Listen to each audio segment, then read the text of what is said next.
Post that there.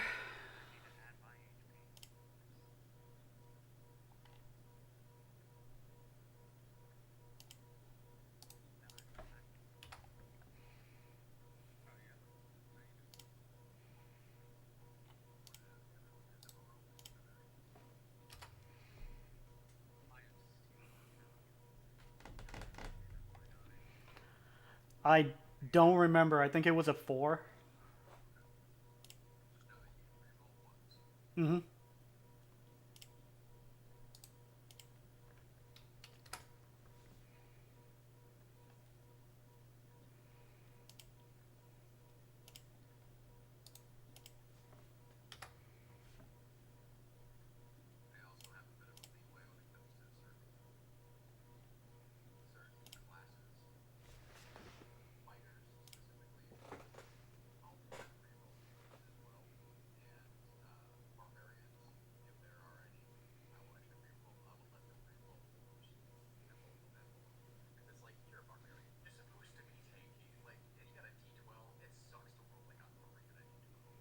Mm-hmm.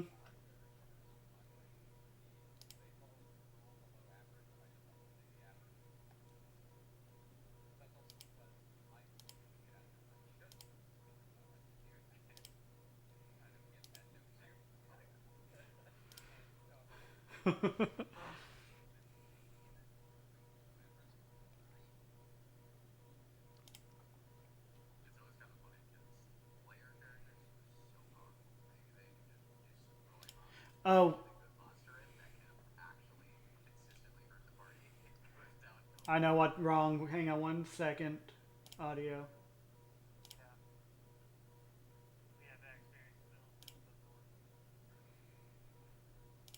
All right, there we go. That should have fixed it. Can you hear us now, Ezra? Yeah, hopefully. Can you hear us now? So sorry about that. We got the gray background. So sorry nice. about that. I like You that also one. might hear this because I haven't muted it. Fixed. All right, the audio issue should be good now. Well, Good to know, Ezra. How are you doing? Since you probably didn't hear it the first time. as you can see, we're down a couple of players. Unfortunate circumstances, but we will still play and still have fun. And at the moment, we'll do a little bit of a recap while everything's getting settled. So the lot of you had gathered together haphazardly through air recruiting people for this competition that her patron had asked her to be a part of. And she'd been trying to find people that she felt were worthy for taking part in this competition called the Hunt that takes place once a year in Sharn, and is a competition that takes place down in the lower city of Old Sharn, which was kind of the base city that was then built on top of. And a beastie or beasties are let loose in the Undercity for people to go and hunt. And whoever either gets the most or kills the biggest or whatever the case may be at the time of that year gets the reward. And this one was a big one for this year, and it needed a group of people instead of just individuals. During this, it was a kind of a testing to make sure you guys can work well together, make sure you all can prove yourself. It was investigating into some murders that were happening down in the lower city of Memphis, or the lower sector of Memphis. You guys investigated into a little bit and ended up getting into a confrontation with the Memphis Brawlers, a local gang that kind of ran things down here. And through unfortunate circumstances, you find yourself face to face with said leader, Rogar, the red half dragon. leader of the Memphis Brawlers and his allies, and it did not go well, unfortunately, because he was keenly aware of the fact that you guys had recently killed some of his own men. And Iceland. it seems to have been the end for all of you. But afterwards, there was a sense of weightlessness and dark, and you were presented with a voice that hard to place. It wasn't quite male or female, but it came across, and all it said was, "I am not done with you yet." And the next thing you realize is waking up, choking on dirt, as you all realize that you've been buried alive. Well, you were dead at the time, apparently, but you've been buried alive. And that is where we start off. What would you guys like to do to get out of your graves? Okay, so question. Are we all in the same grave? Because I feel like if I was digging holes for like 6 people, I would put them all in the same hole, personally. You can't quite tell. You're just kind of stuck where you are. You feel the weight of the dirt on you. It's really hard to breathe. You can feel it in your mouth, and it's starting to look panic-inducing. I never panic. Any chance we can choke out spells or Yep. move hands? Yep. It's not like tightly packed, but it's enough that it's a weight. I'm just gonna be like, and then just like lay there, dead weight. I mean, if we're just haphazardly buried, it could be a shallow grave. So I'm gonna try to sort of push myself up first, if that's possible. Make a athletics check for me. Okay. Where's that little dice thing? Here we go. Roll. 18.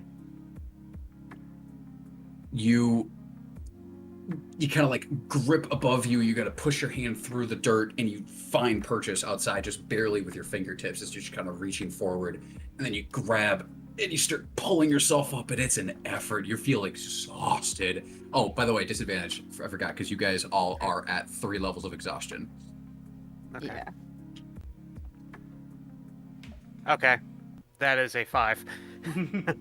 Okay.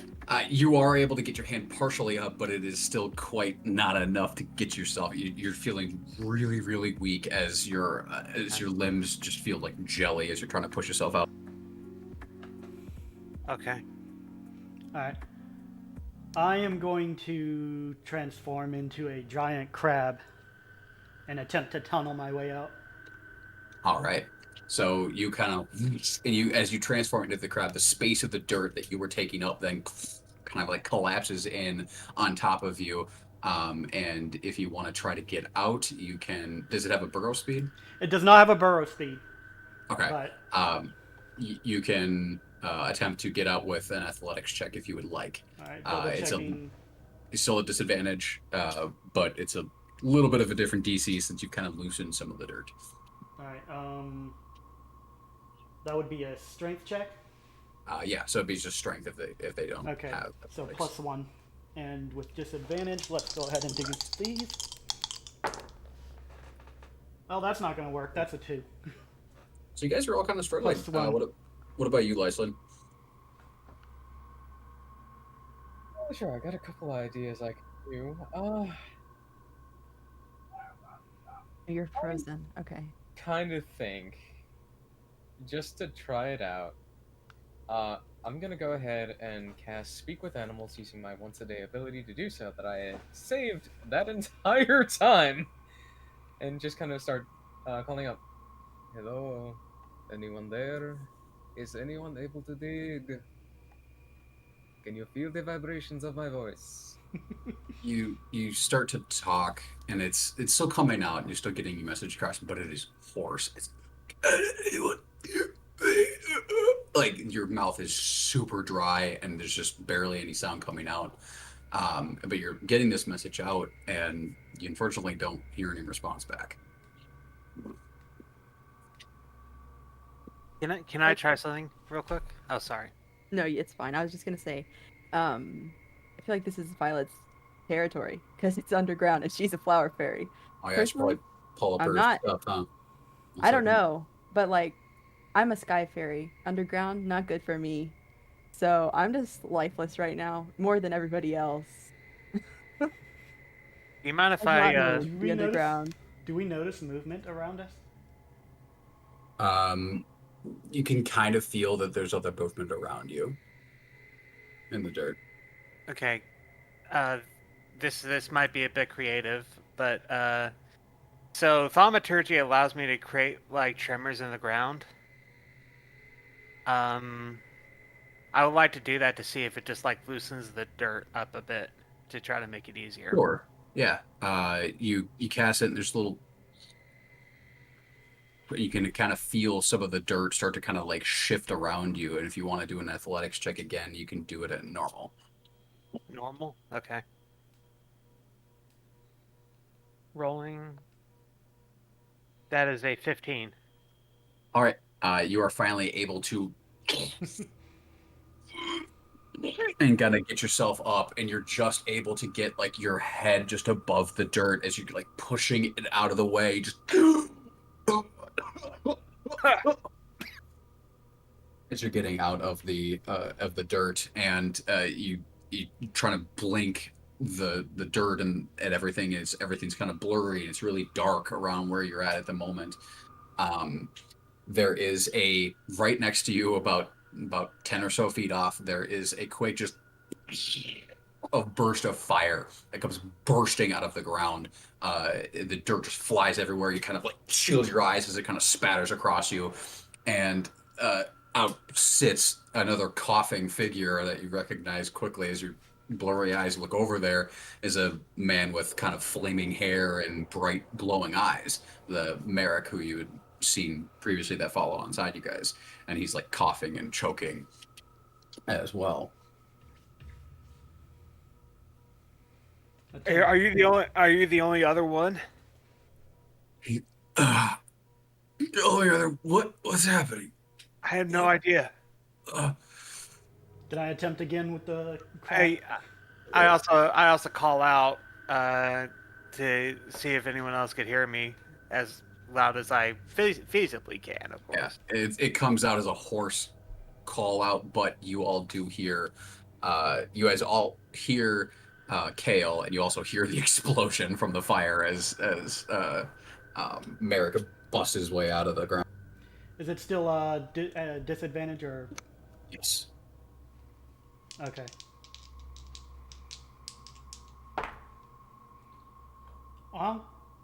That's a 5. All right, you're still kind of you're trying with the little claw hands, but it's just too much for the crab to try to get out of as you're kind of pushing. And Air, was there something you wanted to try? Not really. I just think she would have like put her shirt over her face and just like laid there. She's having an existential crisis. Not dying when she should have is messing with her head right now. So she's just kind of like, well, fuck. So there is a she still has a spell off. Cool. We will do. Yeah, we'll do it this way because I think that's kind of fun. We'll use a first level spell slot for that. So you guys are kind of like trying to struggle as you're trying to get out of the ground a bit. The rest of you, and Kale and Merrick, you both see as you're kind of shifting around and trying to get your gauge of your surroundings. The earth about to kind of behind you, Kale, it's kind of bursts out, and there is just a bunch of vines and tangles that kind of burst out of the ground and start ripping through parts of the ground, and you guys that are still under start to feel the earth getting kind of moved and shifted and pulled as these vines are kind of loosening the dirt and whatnot, and the rest of you are able to kind of pull yourself out. You're covered in dirt and vines, and Yeah. there's a quick kind of like as Violet comes kind of bursting out of the ground after casting Entangle to try to like dig through with the vines and kind of bust through the earth. And the rest of you are able to crawl out through the loosened dirt. Random crab just comes right out. Yeah, there's a little. I fall to my knees and I try to help the closest person to me out. Yeah. So, You guys eventually get all of yourselves out, and you stand up, and what you see as your surroundings is an open field. You are not in the city. It's dark. It's the middle of the night. You can see the stars and the ring of Kyber uh, dancing around in the sky, and the stars above and black. No, very little light out here, and you're just in some random field. And there's no real landmarks to tell you where you are. Um, as you guys are all kind of looking around, you hear this very faint kind of kind of turn real quick. And standing near the edge is this kind of it's hard to see. It's in the shadows. It's past a lot of your dark visions. It's just this silhouette of this hunched over figure with what looks like long hair dangling from either side of its head and long, gangly looking arms. And as it steps forward into your guys' dark visions, the silhouette changes, and it changes to the form as you get closer to where you can actually see into a beautiful young woman in a very uh, silk-looking gown with very pale skin, black hair that just kind of falls in ringlets all the way down to her below her waist. Stands at a good probably about 5'11", and she's got very dark eyes, but they've got a bit of like a sheen to them that kind of shine even in the darkness. She kind of steps forward and looks at all of you, and as you see the gown kind of starts to flow, and at the edges it seems to almost turn into this like wispy smoke. Ignore the car. This wispy smoke, as it kind of like trails off and kind of like almost like ash kind of blowing off of the edge of this gown that she's wearing. She looks at all of you and says, "Wow, looks like you were able to find your way out of your shallow graves."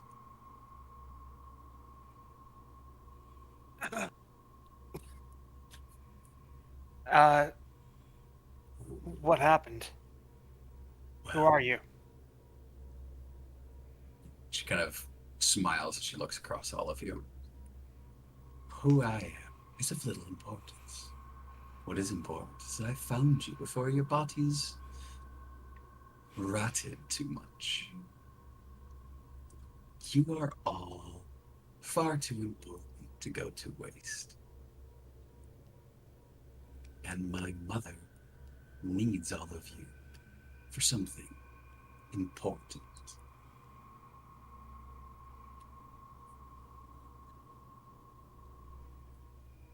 She kind of like steps forward towards you all, seemingly not afraid whatsoever. You guys kind of quickly, like Iceland produces perceptively. flames and whips it at her. Okay. You just as a reaction, you take the fire, you fling it at her, and she looks at you right as you start to cast the spell, and you goes in it, you let it off, and it arches towards her. Make an attack roll. Air still laying on the ground, hasn't moved. Mhm. Just like Sharn's still a crab. doesn't even register this lady's here.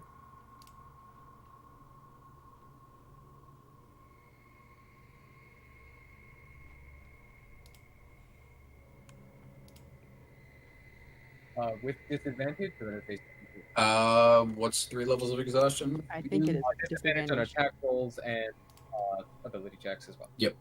So yeah, that is a 17. First was an 18. Really mad at that. Not too bad. But yeah, the flame arcs through the air, and you seem like you're actually going to get a decent hit on her, where she just puts up her hand and grabs it out of the air, and the flame doesn't go out; it stays there for a second, and she kind of brings it towards her and holds it, and as she looks at it, then back to you, the flame changes and turns into this black flame that she then kind of plays with her fingers, and then just kind of lets it fade off. There's no need for that, dear. I can promise I'm not here to harm you. I'm the one that brought you back. Don't trust hags. It's not a very kind thing to call a young woman, is it?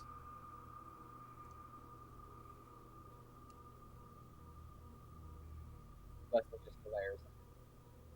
I'm sorry, what was that? I couldn't hear you. Which part? The last statement you said. Leslie just glares at her. I think your Also- mic is cutting in and out. Heard that last Also, time. Is Lyslin frozen for anybody else? Yeah, his camera's frozen. Ah, She kind of like walks towards and then kind of among you as she's kind of like passing by each of you, and you just feel this cold come off of her, and she there you go, and she looks all of you up and down. Yes, seems all of you are intact. I've also procured your items. They were taken from you when they looted your corpses. And she kind of like waves her hand, and there's a little sound. You guys can look off to your right, and there's just this pile of shite that is just seemingly your guys', as you can tell, because there's a giant ass longbow that is licensed. And does that include armor? Or is everyone naked? not naked, but you're in your underclothes that is dirt covered and ripped and shit. So Technically speaking, Lyslin would be naked if they took his armor, but yeah. I mean, it's not like he wears pants.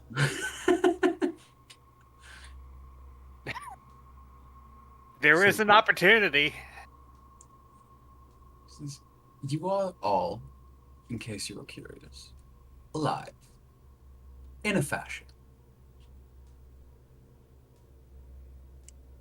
I've decided to bring you back with a little insurance.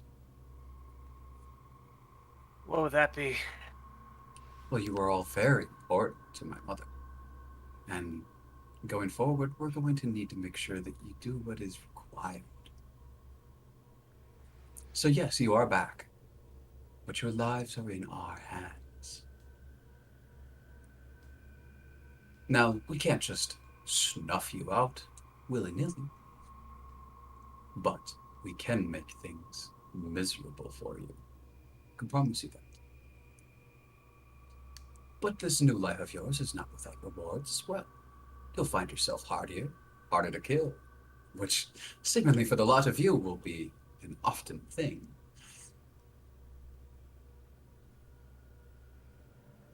I walk over to the pile of stuff and I look for my religious symbol. You find it. I put it on.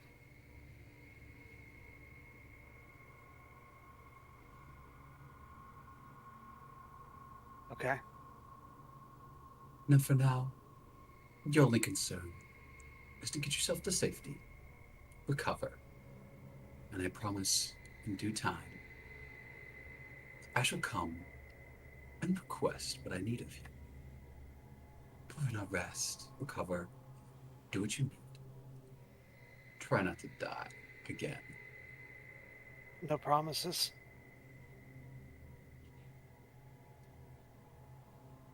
She kind of looks to all of you and lands her gaze on you, Air. Says, and I am speaking to you, little one. Yeah, that's fun. Yeah, so once she like draws attention to me, you guys probably didn't notice at first, but now that Air's back on the surface, uh, you can tell that her wings and like her self in general are like just now starting to get color back to them. Like before she was just like all white. And so like she's just starting to like barely glow, but not like normal. And she's just like to the lady, just thumbs up. Doesn't say anything. The underground trip did her in. Enjoy this second chance. You And hear, prepare yourself for your destinies. you hear a bunch of clicking sounds coming from the crab, crab noises. would I be intelligent enough to know that Sharn? You've seen the crab before. Yeah, Okay. Sharon's about the only one missing, so yeah. You can come out of that, Sharn. The crab looks around like, huh? Oh, what? Oh. And then transforms back. Who is your mother? As I said, enjoy. And she, as the night itself seems to kind of like morph around her, as her frame just goes dark, and then it's kind of like you lose track of her in like the kind of like a camouflage of dark, and then it slowly recedes, and she's gone. And you guys feel exhausted. Obviously, you guys are for what it seems coming back from the dead, and your limbs are sore, and you feel like you can barely stand. All your legs are wobbly, your back's hurt, your arms are loose. It's just everything is just you're getting brain fog. It's hard to see straight. But there's something else in kind of the pit of your chest. There's something missing, but you can't quite place on what it is. And I'd like at this point for you all to go to your character sheets and go to your feats. I noticed this earlier. I Yeah, I spoiled the noticed. surprise. As you will see, I have added in a certain feature to all of you called Hollow One.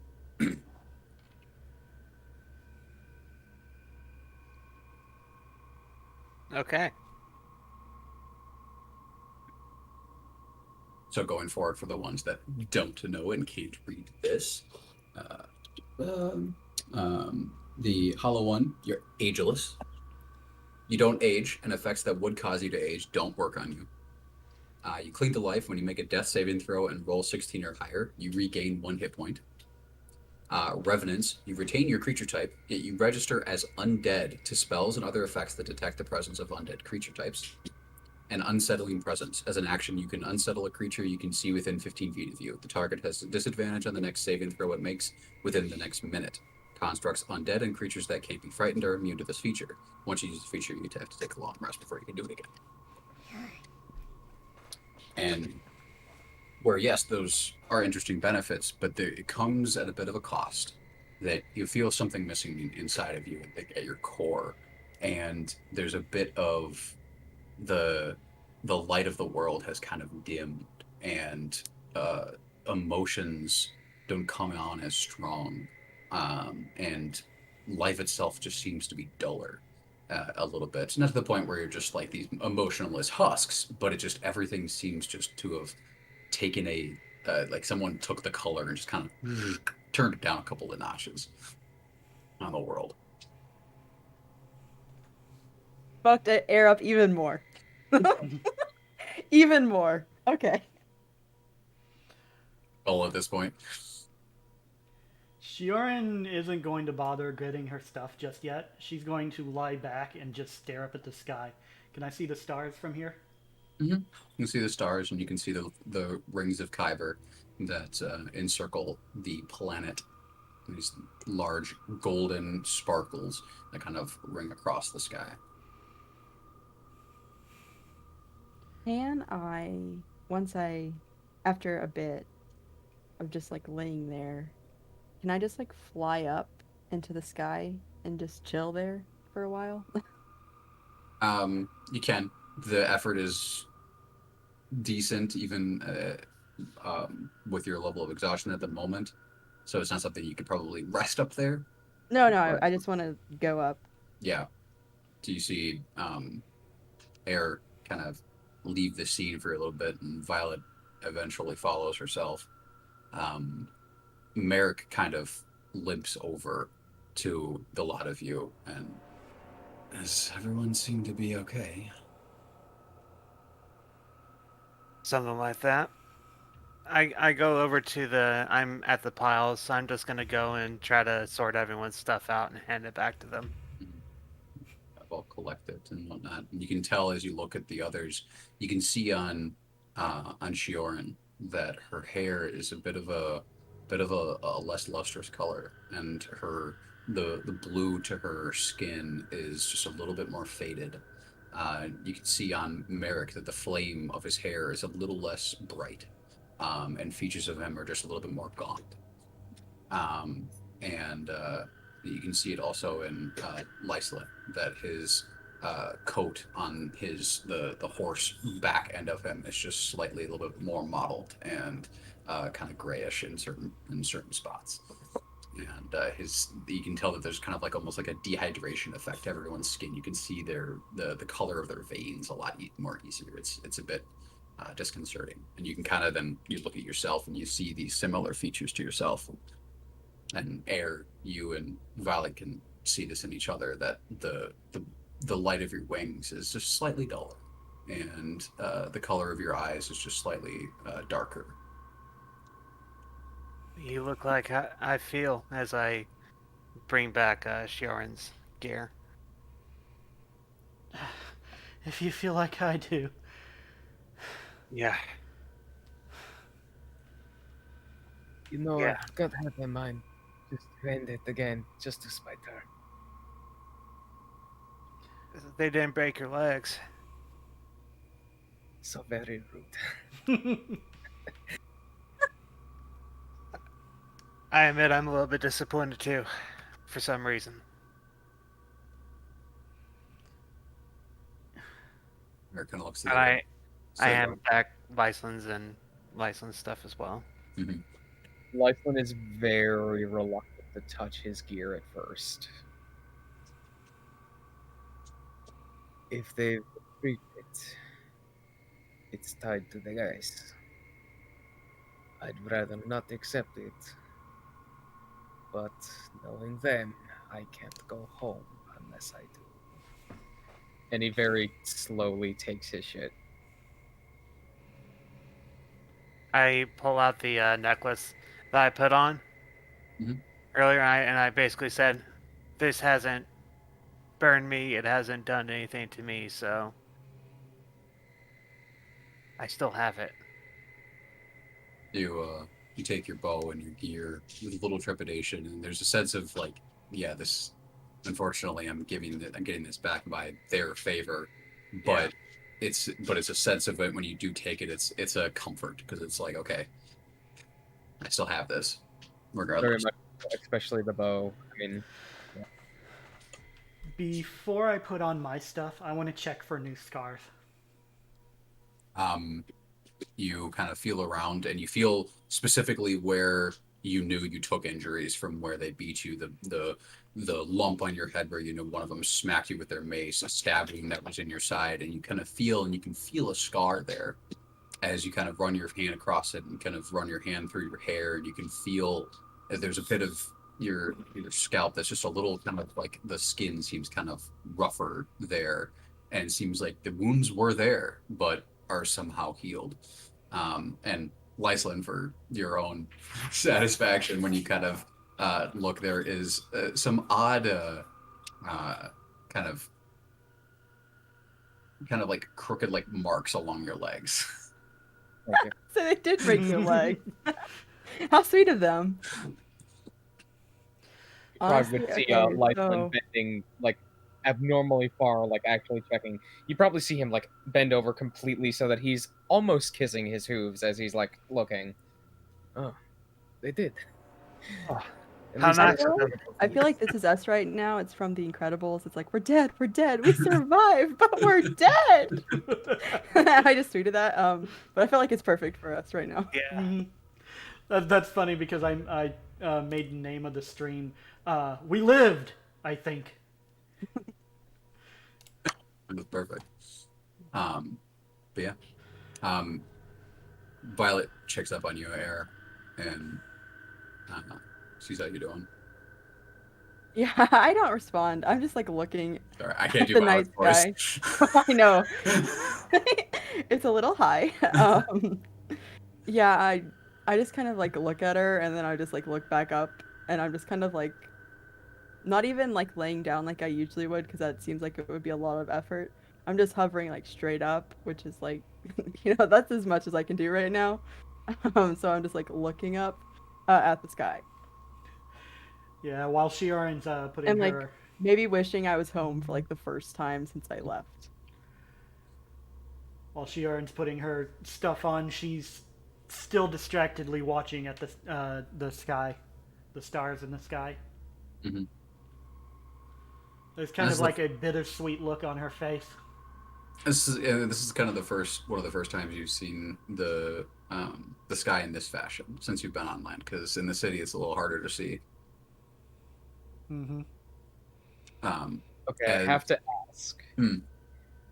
Did they take the shackle off of my left arm? And 2, do I still have it in my gear of shit? No, the shackle's still on your arm. Excellent. At this point, it's a part of your character design, and this is not changing. On his left arm, there is now his bracelet with the sprig of mistletoe and the red feather, and now this chained bracelet. Yeah. Well, if we ever get the money to do new art, Yo. gotta remind me about that. Level 20, you just whipping people with your chain. It's now enchanted. I mean, I can just pay someone to like lock a knife to it. Yeah. Does Like a Roomba with a knife glued on. Exactly. Does anyone know where we are? You guys can try to make a survival check if you want. I will do so. Okay, I Make will a too. what check? Survival. Okay. Would I be able to use the stars in any way for that? We'll have disadvantage, right? After we hear it is just not good right now. You rolled a disadvantage, right? Me too. I got a nat 1, so okay. I also got a nat 1. So You guys funny. are really not in a great mood right now. I got a rolled nat 1 a- and a 2. I rolled a 10. This would be wonderful as an expression for Lyslin. Lyslin looks around at the surrounding nature of the fields, and for all that you've seen of him, whenever he's seen plants, he's been ecstatic. He looks around, and there's just nothing. Sharn, you can make a survival check if you'd like, based off the stars, and see if that can help. Still disadvantage though. I rolled, and the lowest one is a total of 11. All right. So unfortunately, you guys are not sure where you are. It's kind of an open field area. There's a few hills that break the straight plain sections, but it's mostly just grass fields. You can look up at the stars, but whether it's just you haven't seen the sky in this way before, or it's in a different area where you're not quite sure. It's hard to tell. Your brain doesn't want to focus. It's the process and trauma of coming back from the dead like this seems to really have affected you guys, and you guys are just all exhausted. Mm-hmm. Instead of like trying to like figure out where I am that way, can I go and like try to find a road? So you're just gonna, you want to pick a direction and go, or how are you gonna try to figure out? I'm gonna go and try to see like if there's like any evidence of travel, any areas of travel or things like that. Make a perception check for me then. Okay, disadvantage. So disadvantage. Yep. While he does that, I'm just gonna druidcraft to check the weather for the next 24 hours. All right. Damn it. Okay. 12. 12. I'll get to that in just a second. First one was a nat 20. That's. It's gonna be cloudy. If you take Overcast. shelter here, it's not going to rain, just a little cloudy, overcast. You said it was a 12, Caleb? Yes. Yep. Okay. You don't see any signs of foot traffic through this area, at least not enough to really take notice. As you all are trying to kind of gather your bearings and where you are, Merrick kind of clears his throat. So since we're talking about destiny and the like, I should probably bring you all up to speed on who I am and why I'm here alongside all of you. I'm sorry for bringing you in all this. Oh, no. Trust me, this is not your fault in the slightest. I was intentionally trying to find all of you, uh, as odd as that might sound. Um, On the other hand, I'm very happy you got wrapped up in our shit. You did wonderful things with that fire for what I witnessed. Unfortunately, it wasn't enough. But hopefully and thankfully, we have more of a chance. I have If been. just a moment, are you able to cook with your hair? No. I could cook with his hair. Hey, we got another T-shirt. I can cook with this hair.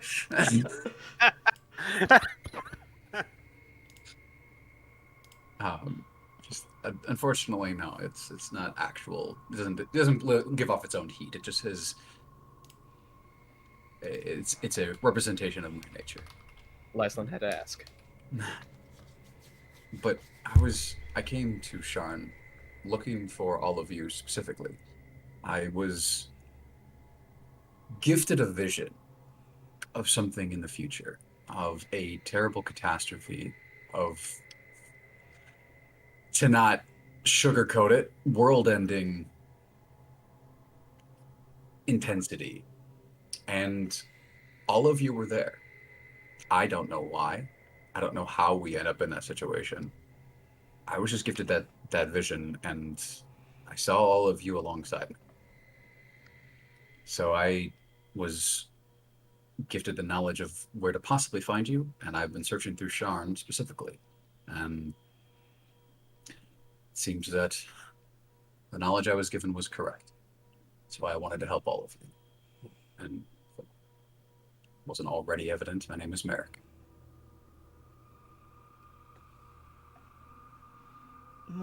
Nice to meet you, circumstances notwithstanding. This is not my first time coming back from the dead. Yeah, I just joined that club too. Definitely my I'd first. like to revoke my membership if possible. We could create one. Let's do that later, though. I'm too tired. Are your furry friends going to be okay? Are they going to be coming back? I don't know. They do this. I can't think right now. I'll be honest with you. I mean, I hate to say let's take a nap in our graves again, but it seems like we need some. Yeah, after I get like, obviously not my full color since I'm a little dull, but once I get like most of my color back, I will float back down. Just like grab my stuff and then like, if is there a tree nearby? No. Okay, then I'll just like back. What's it called? I'll just like instead of a belly flop, it's a back flop. It's just like, like just hit my head on the ground and then I go to sleep.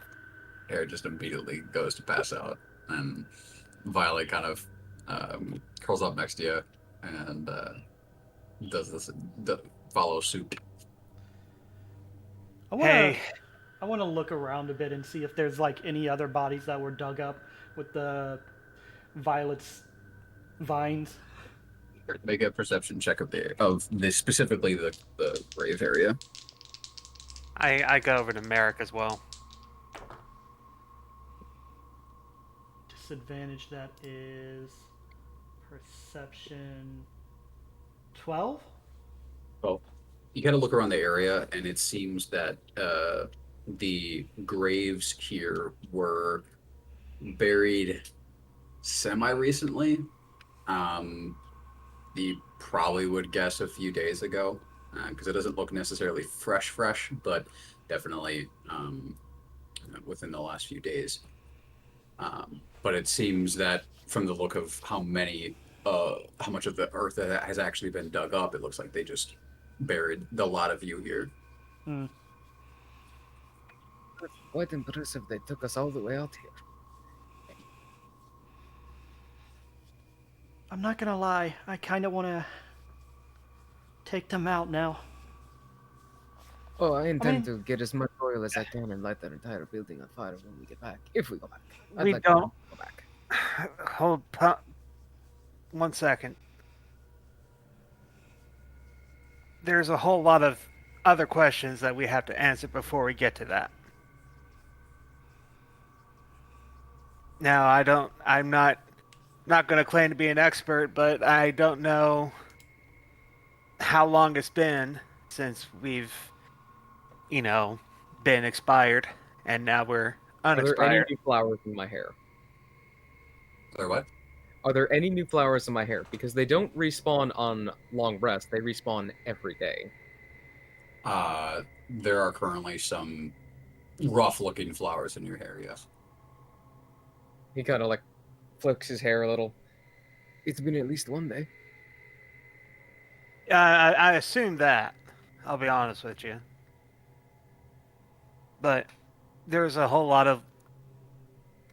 of things we have to do before we go and try to do any sort of revenge business. One is when we go and try to do it again, we make sure we, don't end up in the same place again. Mm-hmm. Definitely be smarter about it. Second of all, we don't know where we are. So that's another problem that we might need to solve first. And third, I don't know about you all, but I feel like, I feel like I just died. So I think we should probably find a... Well, I mean, Air already answered that question for us. I think we should probably get a fire going. So I'm going to try to scrounge up some... Are there any cows nearby? Any of the roots left after the entangle spell, or did they disappear? I can't hear you, Cal. They're still kind of around. What was that, Cal? Oh, sorry, I couldn't hear you for a second. Your webcam started speaking, and then you weren't, so I thought you muted yourself or something. No. What did you say, Cal? I was saying I was wondering if there's like any cows nearby or something like that. Doesn't seem to be any livestock in the area. And yeah, there are still some roots from Violet's entangle spell. Yeah, then definitely grab some of those and just produce flame to like dry them out. Okay. I'm gonna help with that. Yeah, and between Lyslin, Kale, and Merrick as well, you guys are easily able to start a small little fire, and it kind of lights up, and you feel once the warmth hits you, you realize just how cold you were. And it's an odd sensation because you can feel the warmth, but it doesn't seem to actually be warming you up. You can feel it, but it's also not penetrating you, unfortunately. It's colder than the darkness of the under the sea. It's a different kind of cold. It's not like the biting, like shivering cold. It's just an empty kind of chill inside. That just the fire doesn't seem to touch. I'm gonna see if I have my chef's kit. It is there? I'm gonna see if I have my chef's tools. Yep. It is there. And I'm gonna look to see if there's any food in what we have. If you had any food in your gear, then yeah, so you can have like your rations and whatnot. I definitely have 9 rations. Mm-hmm. I think I cooked my rations last session, so yeah, I don't have anything. I can hand you that. It's like it's basically like salted fish, but kind of a wet form. All right. It's definitely odd to you, but I'm going to ask you, Sharn, can we kind of share a little bit? Mm-hmm. All right. And I cook it up with my chefs to try to get some special food. Okay. As a chef. Is that a specific role it has, or is that just up to me? It is so from what the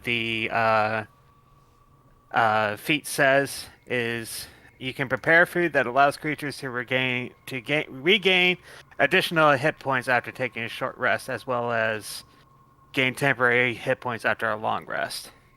So that's all it says. So I guess I'm just cooking with the Alright. events. If you need any water, I still have one spell left for the night. Yeah, we should probably boil and get some of the salt out. No offense, but we Would you all like have it to be able to fresh? eat this. Yes, please. Okay. Do you have a container? I'm assuming my chef's utensils has a pot, At right? least, yeah. Yeah.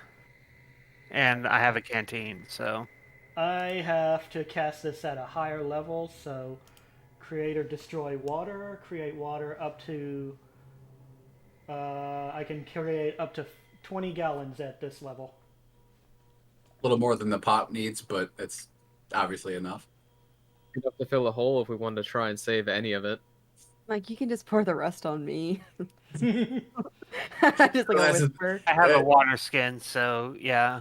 You are all pretty Mhm. dirty and covered in dirt, so might not be a bad We're idea. gonna solve that problem later, I guess. Well, Sheeran uses shape water to help everyone rinse down. Merrick will actually come over to that effect, and he will start kind of waving his hand as he's casting Prestidigitation.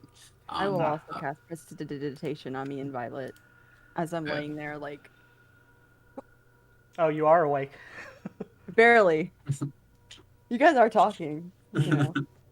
She's listening.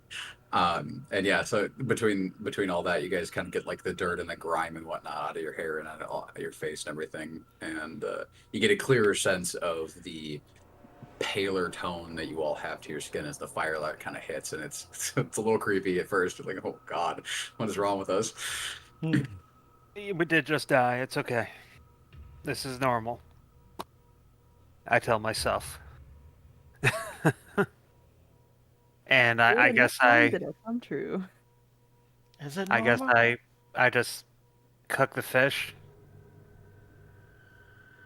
And yeah, you cook it up, and everyone partakes, and it's delicious, though the taste of it's a little dull, but it's good. It's hearty. It's best meal you guys have had in a little while, at the very least. Better than dirt.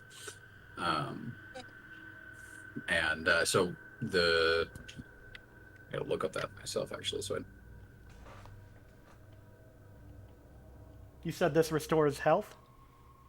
It restores additional hit points on a long rest. So I guess we just are allowed an additional hit point roll.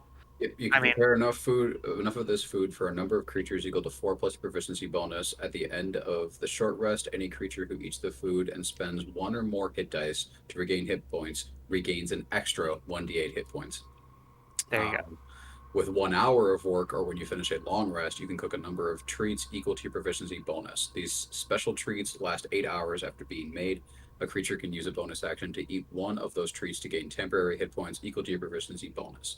So you have to choose which one you're doing. Okay, I'm just gonna do the treats since it's gonna feed all of us. Okay. And honestly, the other one sounds a lot more elaborate. So Sounds like a short rest thing rather than a long yeah. rest. Mhm. All right. But at least allows us to get something back.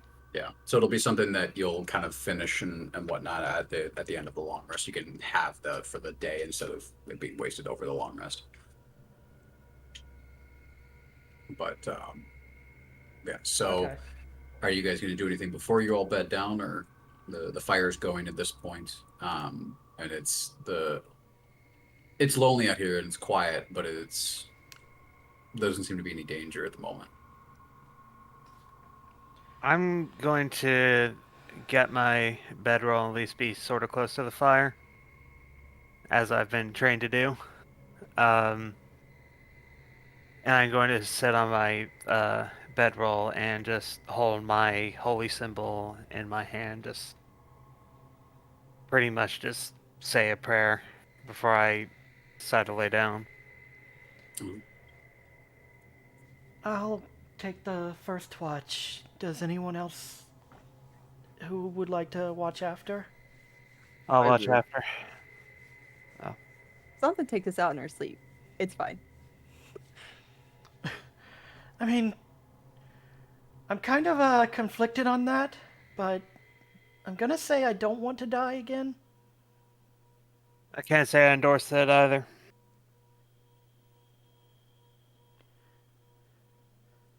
All right, I mean, if that we was don't wake up before we're killed, that's on us. You know what I mean? that was Lyslin and Kale. Yeah. All right. So yeah, America says, America, I'll take after Kale. All right. And so everyone kind of beds down for a little bit. Sharn, if you would make a perception check for me for your watch. Let me say disadvantage. Oh boy, disadvantage. I am going to cast guidance on myself. Go for it. Not bad. You said perception. That'll be 14 plus guidance is a D4, correct? Correct. D4. I'll choose you.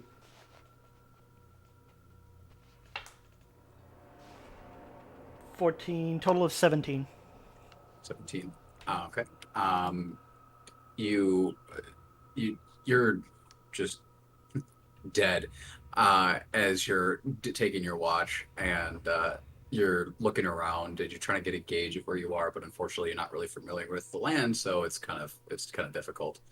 But you watch the stars, and you can get kind of a sense of, at the very least, what direction you possibly need to take to get back to if you want to go back to Sharn.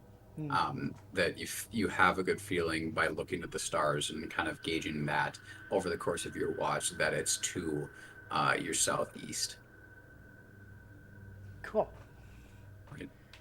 Yep, southeast. I'm going to have my trident in my hand, or the prong in my hand, and if I feel like I'm passing out, I'm going to press lightly enough to like hurt, but not to damage. Like I have to do every time I drive.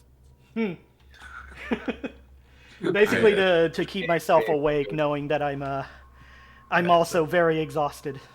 Yeah, I hate driving at night. I have to slap and pinch myself to keep myself awake.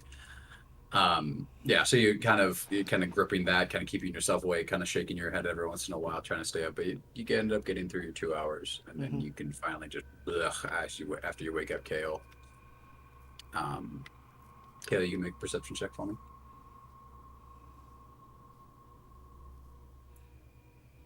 That is a 13.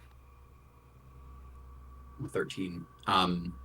Your watch passes without too much. You, if you take time to potentially pray to your God and kind of find that connection between you and it's still there, and it's a relief because you feel that connection kind of okay. So I still have my abilities. I still have his favor, and it's a relief, but it's still, you still have that sense of dread in your chest. But other than that, nothing else happens on your watch. And I'll do barracks real quick.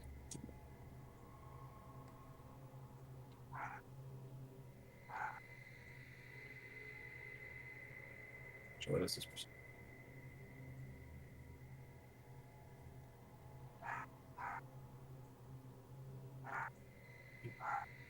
Not too bad, even at disadvantage, you got an 18. Jeez. And his watch will go the way his watch goes. Now you are awake to notice it. So, and he's not here for me to explain it. So, he wakes up Lyslin, since I don't think anyone else volunteered at the end. Yeah, volunteered. Yeah. And he'll wake up Lyslin for the last watch. Make a perception check. Pretty good. That is a 18.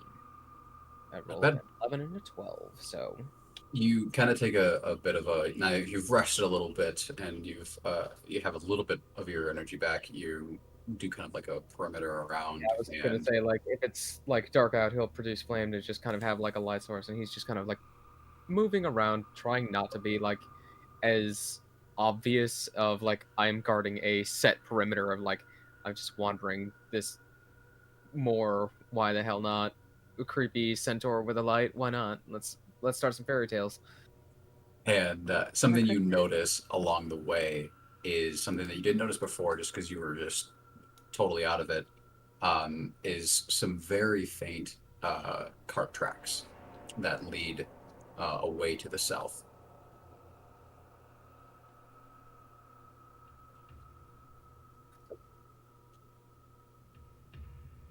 And from the looks of it, given your tracking abilities, you gauge it probably came through here a few days ago. Okay.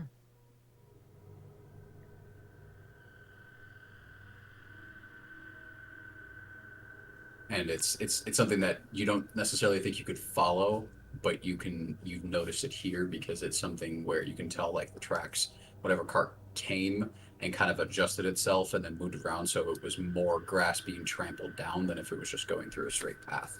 Right. So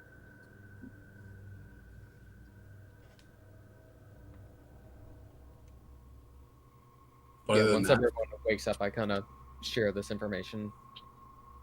And 1 second here.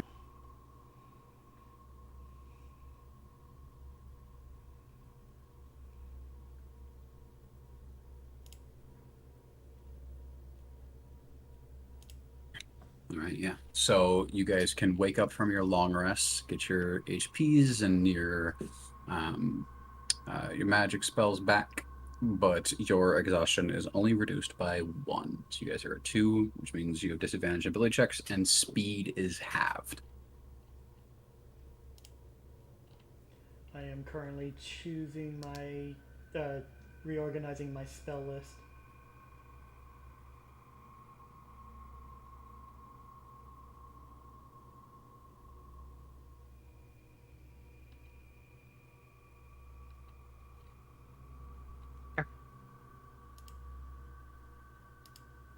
Alright, I think I'm done with that. Alright, long rest, you said.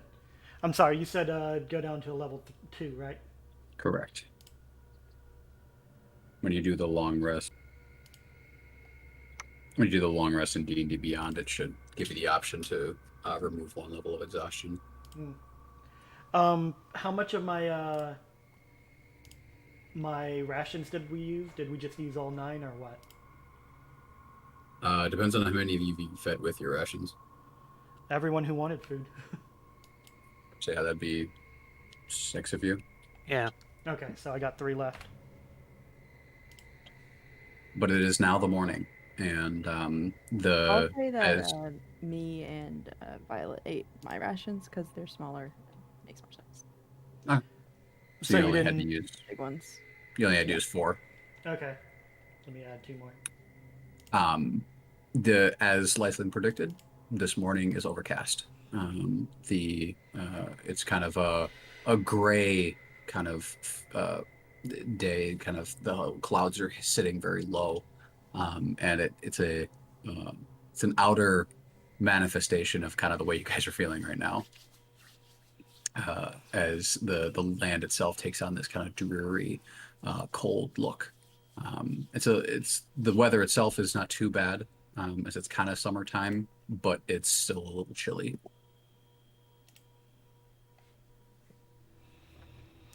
So, I think I figured out where we need to go.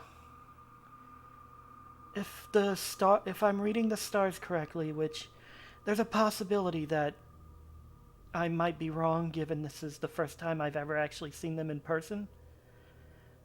We need to go southeast. That sounds about right. There's cart tracks to the south.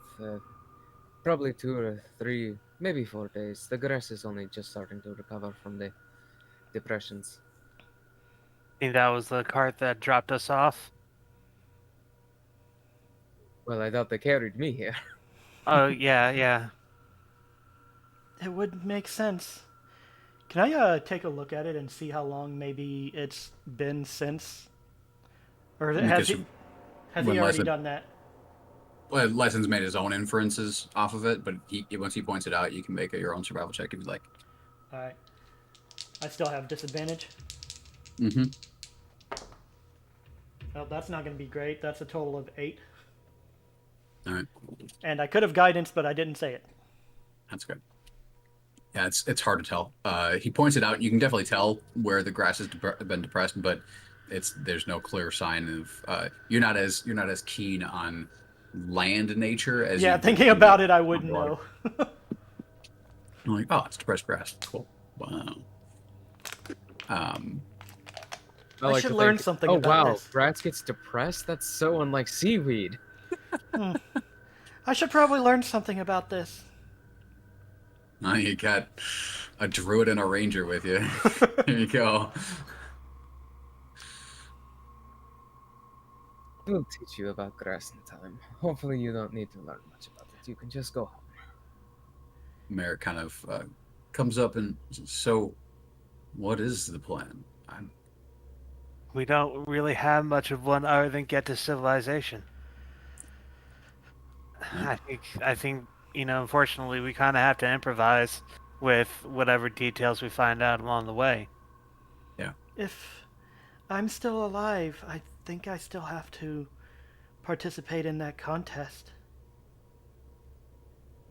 One step at a time, I think. Yeah, So- let's get back to Sharn and if we can see what we can do. Try not to go to the same area this time, though. Not until we've got at least 3 casks of oil. That makes them bombs and just fly What? over. 20 extra people? No. I'm becoming a bomber. Just from the top. Air doing airdrops. Lyslin just charges in with 3 casks of oil strapped to himself. It's fine. We can't die. Yeah, blow ourselves up. They What need us. Damn, I should have multi-classed. Have a flaming guitar. You Rise from the guys. grave with a flaming guitar. Would you make a deal at the crossroads? Absolutely. So you guys kind of start heading in your direction. Everyone's following, I'm assuming. Mm-hmm. Lyslin Yeah. would begrudgingly go as slow as everyone else is dragging themselves. Merrick strikes up conversation along the way, and he starts asking about where all of you came from and what. My friend, this is a long and strange tale. I'll tell you about it along the way. Exactly. Depending on how open you guys want to be, he can give a little bit more details about yourselves as you go along, or you can hold back depending on yourself. I will be. Lyslin goes into excruciating detail about how he murdered humans that came to hunt fairies and then ended up in a bar and then enslaved. Thank goodness none of us are human here. So that's my feedback on that story. Well, it wasn't just humans, but they were the primary ones. The men goblins. You have no idea how many hobgoblins would attempt to capture fairies, pixies for their armies. They like to make this dust. It makes them disappear out of the crushed bones of fairies, pixies. It's a terrible, terrible thing. Sells for quite a bit in the markets, I'm led to believe. I kind of glance at Air and Violet when he's talking about this, and just There's just like, yup. People crush us for our bones. We don't crush them That's- first, yeah. That's terrible. Yes, it is. Well, at least that didn't happen to you in the previous situation. I don't mean, think they knew about that. If they knew, I think they would have ground them up, and I'm surprised they didn't sell me to like a butcher shop. I mean, half of me is horse. Horse is very decent, actually. Violet kind of pipes up. She's like, "We are very special, but that's why we learned how to defend ourselves the way we have." And No that's why offense, where I'm but- from, they have people like me to guard the crossings. What were you going to say earlier, Sharon?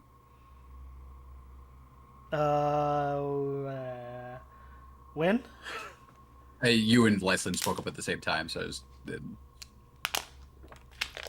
I think I was just gonna make a comment, but when he's done with his tale, I will tell pretty much everything about where I'm coming from, leaving out the whole thing about Zelgus. are you gonna go in depth about every like royal house in the? Not that much. Just telling you all basically she's from a city underneath that's pretty militant and she grew up basically training to join an entire order that will that basically keeps the seas safe from horrifying beasts that come from the water plane. And like her journey here is basically her reason, her what's the word? Rite of passage to adulthood in order to be able to access that part of her life. You might notice that she does like run her fingers along the intricate design on her necklace occasionally when talking about some of the other people in her life, but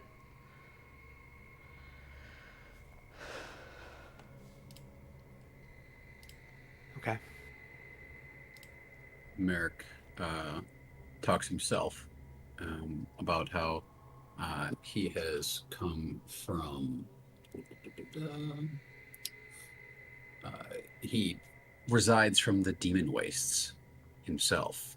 It's where he has lived for most of his life under the care of his master, as he calls it. He doesn't really go into any more detail about who that is, but his master is the one that actually gave him this vision he spoke of. And for anyone who is not aware, as your character is the people, so Lyslin wouldn't know.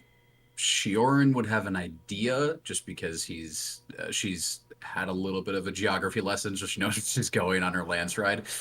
And the fairies would have a somewhat of idea just from passing talk and knowledge. And Kale, maybe? How educated are you? Hell no. Okay.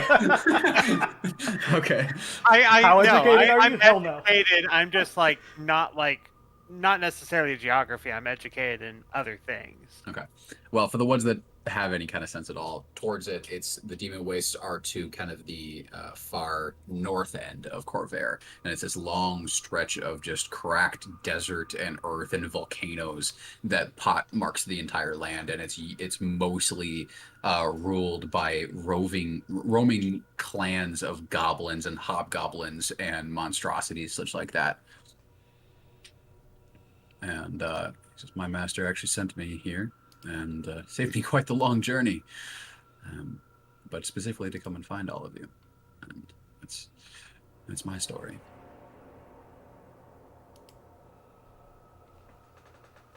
I'm just a kid trying to feed his family. That's all I am. Your family Okay, so needs you food? see- We're really poor. Well, we Have you should do considered something hunting? about that. That's why I'm out here. What were you gonna say, Eric? Yeah. So Air, like after everyone's done with their stories, she's gonna like wait for a second, and then, just because she's always dramatic. It looks like she's about to like pull out, or like she does like pull out like a loot, but then like is like, okay, I don't feel up to this, and like kind of puts it back. And then she starts telling the story, and you can definitely tell it's supposed to be set to music. Um, and it's just like epic tales of her fights and things she used to do in the Feywild in the circus and like things that she got up to there.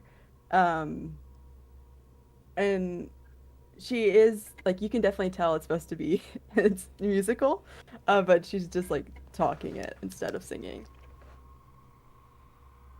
But it has a definite rhythm to it. You've told this story many times, huh? Oh yes, my story is great. Why You wouldn't I? did it- you did it in like a poetry slam or something? Not particularly.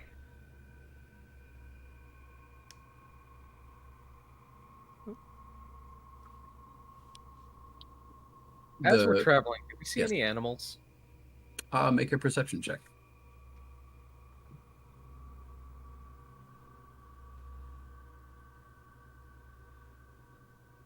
Absolute garbage. That is a 9.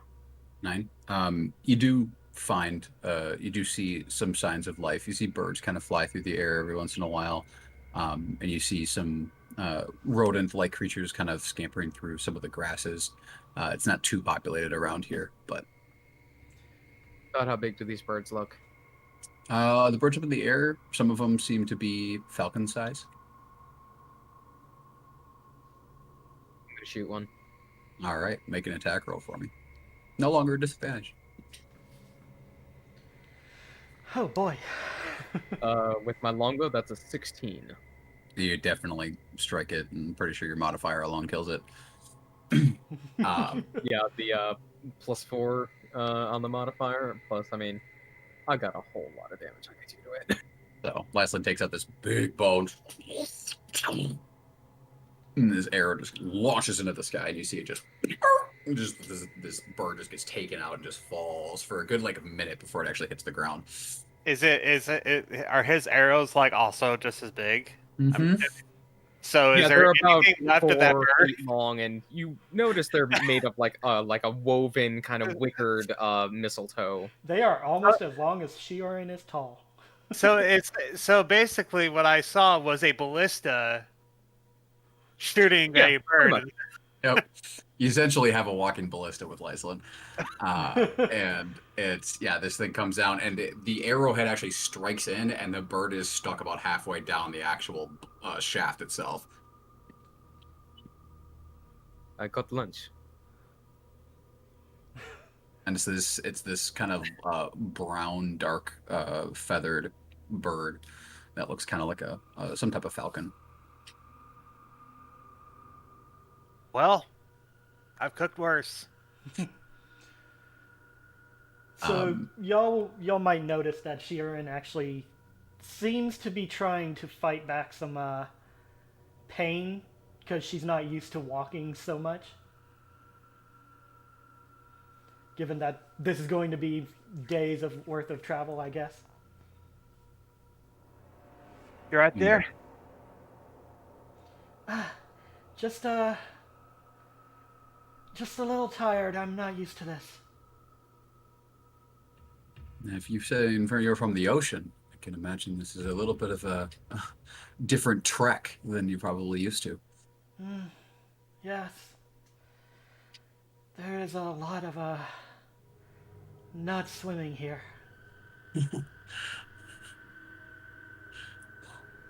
As Shiorn finishes that, Lyslin just picks her up and places him on his back. Oh, okay. Thank you. It's no problem, but if anyone asks, never tell anyone. Understood. All Kale heard was tell everyone. While I'm up here, Lyslin, what is this weapon that you have? It seems very effective.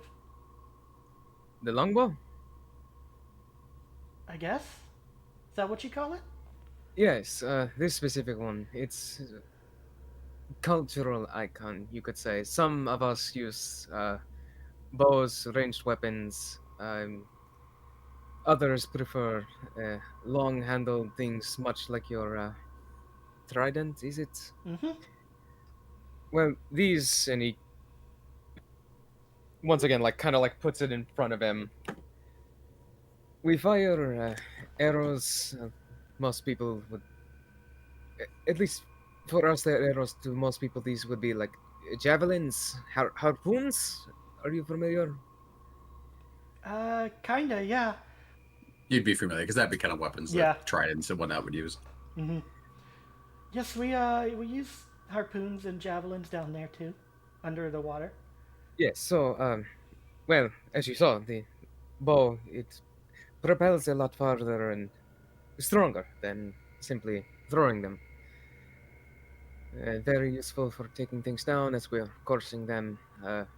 Very few things can outrun us. Even fewer can outrun us when we are armed as such. That makes very much sense. As y'all are having that conversation, I'm assuming that we stopped for the murder of the bird. Mm-hmm. I'm going to be. Partially.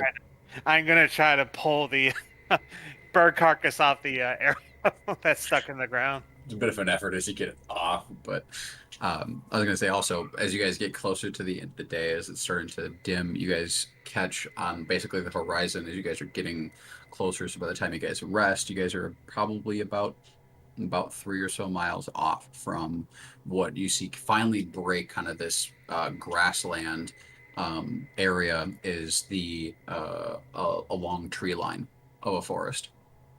Not sure which one it is, but it's a tree line of a forest that kind of stretches along the horizon, going as far as you can see east to west. I have a feeling we're not anywhere close to Sharn. You have no idea how happy that makes me. Is there a forest near I do Sharn? I kind of can't see on the map. have an idea.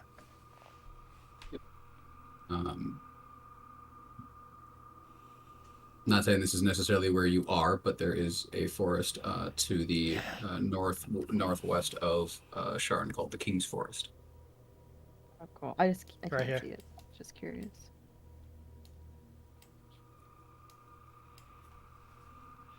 Yeah, it's it's kind of covered by Lyslin.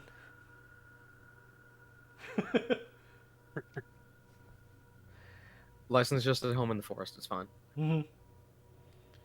As you guys settle down for the evening, you set up your the hawk, the falcon, to cook it and eat it, and along with other things you have at your disposal. And as you guys are settling down to eat and whatnot, we'll take our break here for about 15 minutes. So we'll come back right about 7:45 Central Time. Sounds good. Sounds good. Fun me. All right. All right.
I am back for chatting with the chat, if y'all want.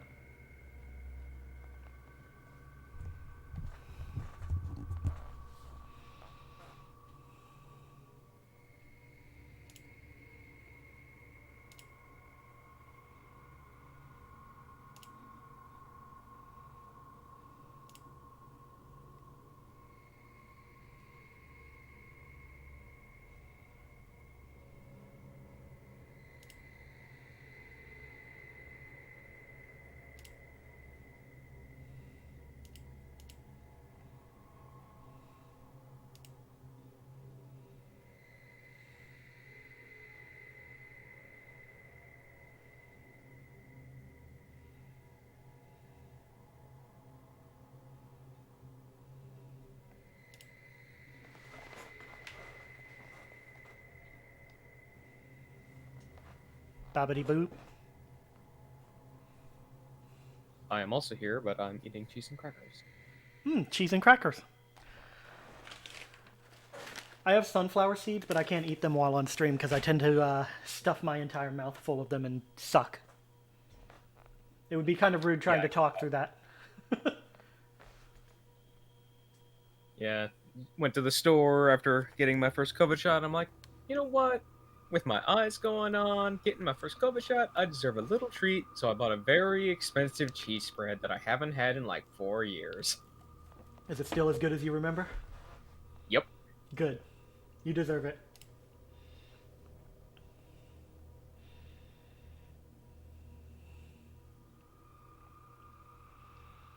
It was also buy one, get one half off, so I splurged a little and got a second one.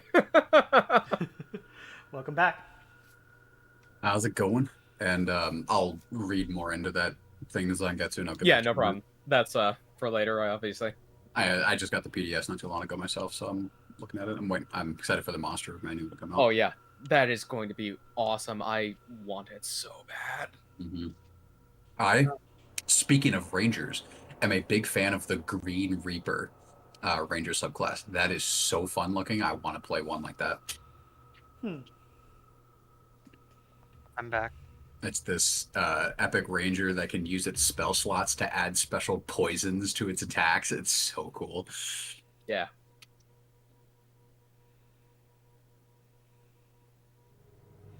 So yeah, minimum 7 damage on that Falcon, and if going by the player handbook, Hawk Falcon stat block, that 1d4 -1, that thing was dead before it even started to fall.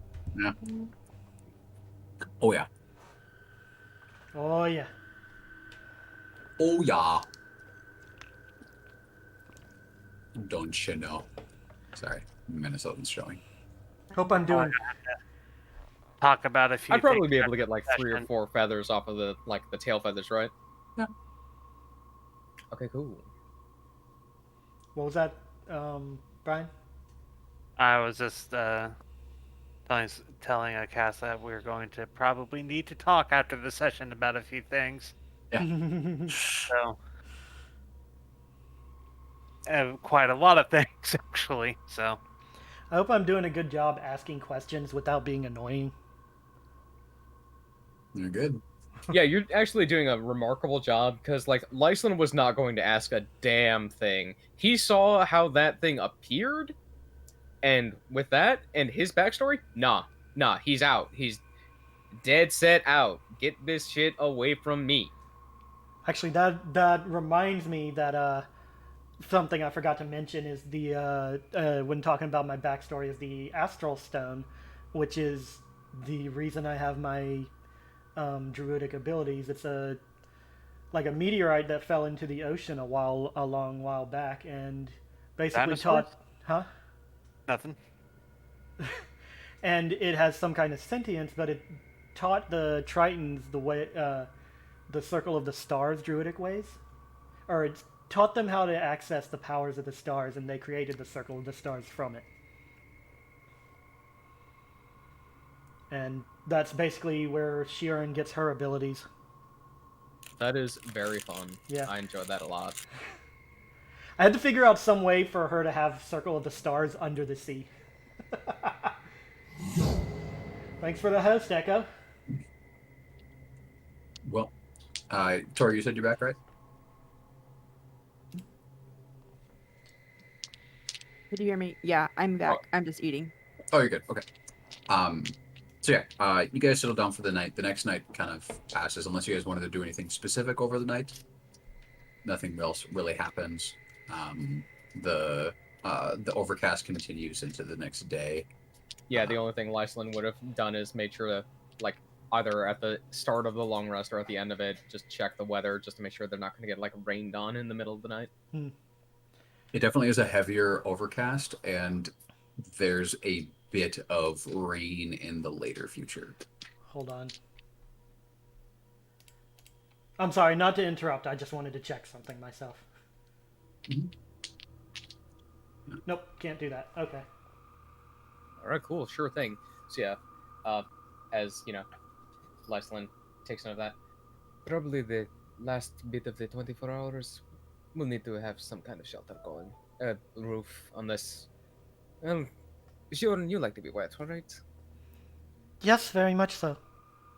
Then you'll be fine. We might want to find like maybe some sort of like natural formation, because I don't know about you, but trying to build a lean-to right now might be a bit out of the cards.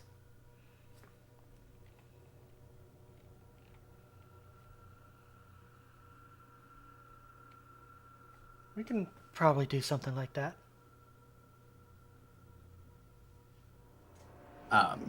You guys at the end of this long rest do gain back another level of like you lose a level of exhaustion. So you're at 1, so that you'll travel will be a little quicker this today, because yesterday was all at half movement, so that's why you didn't get very far. But so as you guys kind of pick yourselves up, you're feeling certain to kind of like limber up a little bit better, and you're able to move a little quicker.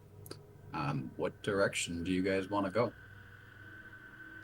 Still heading southeast, right? Up to you Or guys. southwest, was it? I say we just become forest people. We haunt this forest Okay, forever. this will help inform Lyslin's decision. That badge that he got from the Sharn police, does he still have that, or was that long since confiscated, discarded by those who had killed us? You still have it in your inventory. Okay. Damn.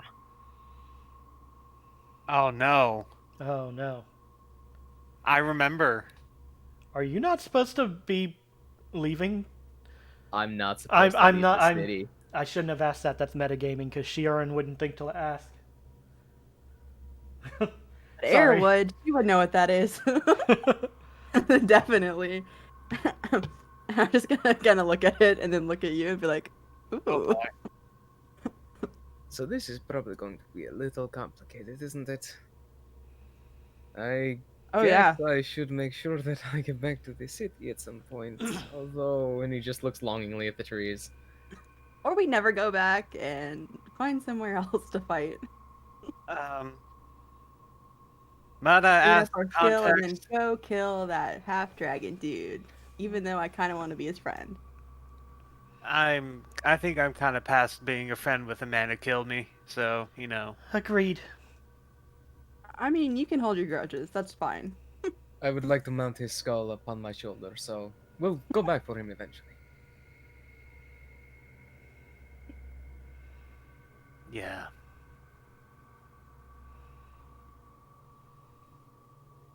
What are we doing? Because we're out in the middle of a forest and we had no idea where the hell we're going anymore. The kind of the weather you guys are experiencing is the sky continues to kind of be this overcast gray. Can't really see the sun at all. And it's the wind is picking up, kind of blowing east to west, and you can see it kind of like rippling along the grass. You can see the trees in the distance, kind of waving in the wind. That as Leslie kind of said in the morning, that there's probably going to be rain a bit later. Okay. I want to try to catch an air wave. Oh, quite easily enough with you just kind of putting out your winds. You could easily just go take it off until you take control again. Yeah, and I'm gonna kind of like sigh because it's definitely not as fun as it used to be anymore. Oh, I miss current surfing. Sharn responds There's to no you doing thrill. that. Yeah. And Air's like, so do I. And then just like kind of floats back down.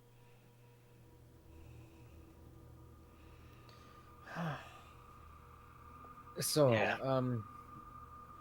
you all are feeling much more limber, right? About as fast as you normally are? Mostly, yeah. I think I've recovered from most of the effects of death. Sharn just I stares like, would that was definitely a get back to weird the city as statement. quickly as possible, and walking with you is very slow. Should I go ahead, or do you Well, all want a ride? I can help with the rides. If Cal just pivots to look at Sharn for a second. what? You know I transform into animals. Yeah, but I thought, truth be told, I thought there was all like, do y'all have like horse-sized seahorses? Yes, but I can't do those here or yet. I mean, I did meet a horse while I was trying to find Zamas. I just, just try to sate my curiosity for a second. I'm just wondering what exactly you plan to do. I transform into a animal similar to the horse.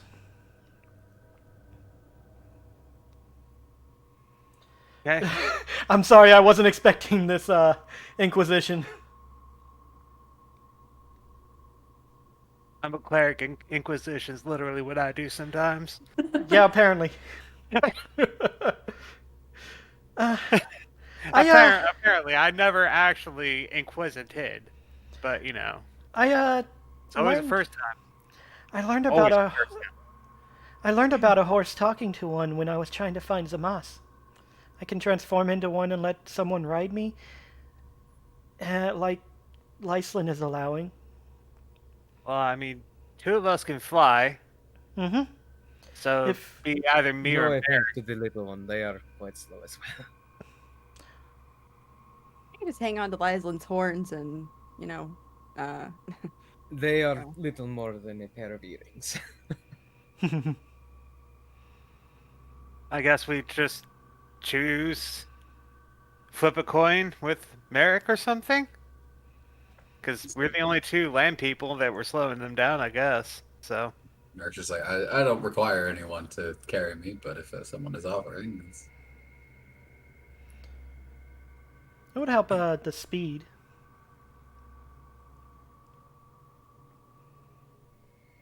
Say no more. If we're in a hurry. And I guess. I am in a hurry, and if you are with me, you are in a hurry because Yeah. police. All right, come on, let's get it over with. Yeah, but if you've already been gone for like multiple days, maybe it's better not to hurry, because like, aren't you already in trouble? You make a good point. Maybe we should not go back. To know if so you don't like, die do from you happen the to know police. that if I were to like throw this into the ocean, if it would come back to me? Do I know that? I'm sure I do. They're not that magical. No, they wouldn't come back. But I mean, We just could like try to look burn at yourself. And then we have a literal man of fire. I know some fire stuff. We could like melt it and turn it into an arrowhead, and then return it to sender eventually. Well, if it won't come back to me, then to hell with this. Just pitches it off into the distance. That seems like a bit of a flaw in its design. It really does, doesn't it? You're aware, Air, that it's mainly used just to track people around the city. It's kind of like a house arrest type of thing. But it's You'd think obviously if you don't have it on you and they come searching for you, then you're in trouble. with that done, I am free to go anywhere other than that city until we acquire enough oil for me to burn their building to the ground with everyone inside, and hopefully with enough fire to damage a dragon. And hopefully with things to kind of bar the doors so they can't escape. We can always use the chain, for the fence. That's on Lysland's arm. Lysland kind of whips it around. I duck. You know, I'm getting a little used to this. At his height, you don't need a duck. I know, but I still reflexively duck. I don't Just know where that thing's reflex going. of, oh, this thing's coming at shit. me, yeah. How tall is Lysland again?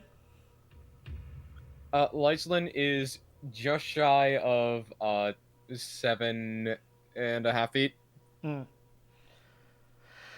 Okay. So are we still doing the riding thing, or can we just travel at our own Just leisure? mosey around. Oh, by Sylvanas, no. Absolutely not. If we can avoid you needing to ride me, we're avoiding it. Okay, awesome.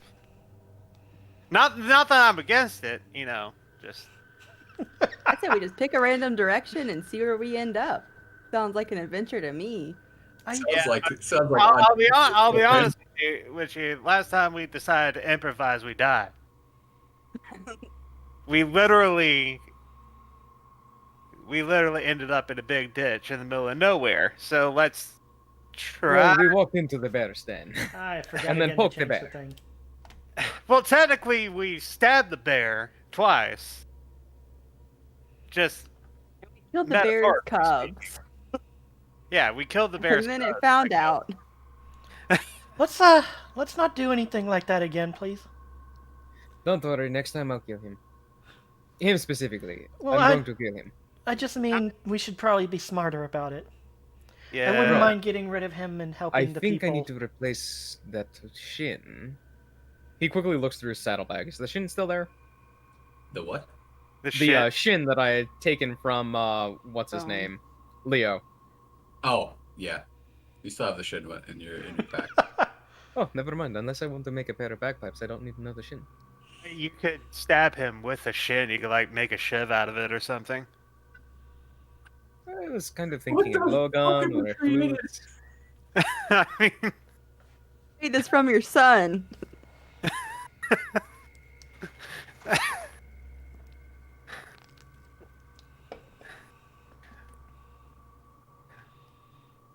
Realizing real quick the way that parties change when you give them semi-real life traumas. They were murdered. Gale's not doing well right now. Probably should say that. I don't think any of us are. Yeah, no, he's. Here's all Shin for shift. just picking a random direction, because that sounds like a lot of fun. You guys are kind of standing. It's still a little morning. You guys are kind of standing, and you see the forest to your the south of you, kind of stretching along the horizon. And you can kind of see it curves a little bit to the west. And you say running water. Yeah, I'm gonna look for running water.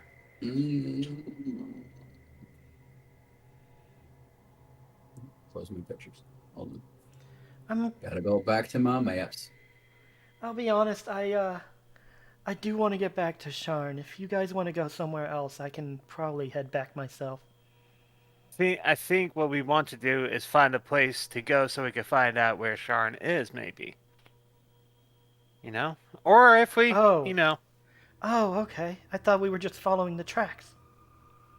I'm trying to get somewhere where it's, we know nothing of what's going on, right? So why can't we just, find a place where we can ask someone where we are and, where things are, right? Because it would be a lot easier to find someone who with the knowledge and try to find it out ourselves. I guess that makes sense. You're making a lot of good points. Help me find a bird. I'm not going to kill it this time. Probably. Anyone can a survival check, and if people want to help, whoever wants to make it can make an independent check. I will guidance whoever's doing it. Which still No, one level Yeah, it's still disadvantage until we get rid of that last level. Okay, so that is a 15. Yeah, I will guidance and help. I rolled a 10 Nice and and- 11, so... Yeah, Well, it he would does just be it would, absolutely better than me because I got like Oh, 11. wait, no, it it's not would 15. just That's it would just be perception.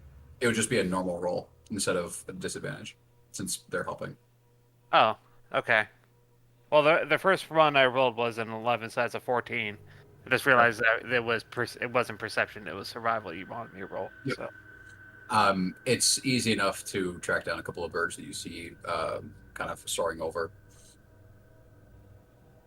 And with your shot and whatnot, you're easily able to, or you're not killing. That's right. Yeah, Never not mind. gonna kill him. What would you like to do? When we find the birds, I go ahead and use my once a day speak with animals to just, excuse me, songbirds, normal birds, I don't know what you are. Could you tell us which way to the place where all of the two-legged walkers reside? And you see them kind of like flit around a little bit above your heads, and then slowly one of them kind of comes down and kind of flitters around, kind of going back and forth. And you guys just hear kind of like tweeting and chirping come from the bird. But less than you get a sense of two-leggeds aren't around here. There's a large amount of them past the forest to the southeast. Thank you. Do you like nuts, berries? Berries. He reaches into his saddlebag, grabs out a handful of the dried berries that he's gotten, one of his rations. Yeah. And he kind of flits around a little bit, a little mistrusting, and then kind of reaches forward, grabs one, and then takes off with it. Good luck. The surface has so many beautiful creatures. So to the southeast is a city. well, at least we have a general direction. I mean, that's what I mentioned earlier. I just didn't know the forest was actually just, Well, I mean, if we saw cart tracks going also to the southeast, and there's probably a road going through this forest. By the way, I'm not from this planet, plane, whatever. Those of you that have spent time on the surface, does the sun rise in the east or the west in this dimension? Sunrise is on the east.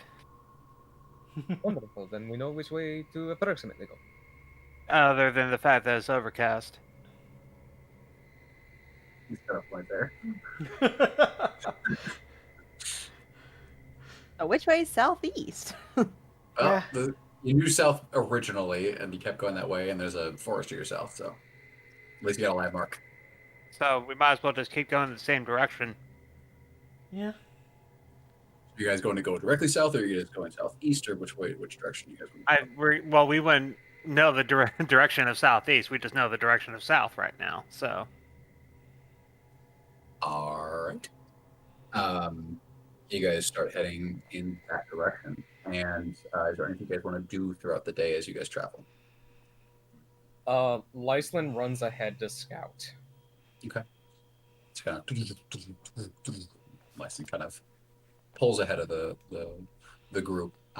Does he mention that he's scouting, or does he just run off? Yeah, he mentions. I'll check to see what's around. All right. Make a perception check. I would like to guidance before he runs off. Sure. Not to spam it, but it's a cantrip. Nah, man, that's what guidance is for. Mm-hmm. Still disadvantage because we still got that level of exhaustion. So that's a 6 on the die for a 13 total. You kind of scout ahead, and you don't see really any signs of human traffic through this area. It seems pretty mostly nature-based around here, and you can tell that the forest itself is pretty thick, and near about halfway through the day, you first get to the tree line itself, and you can see some game trails that continue in the forest, but no roads, anything of the like.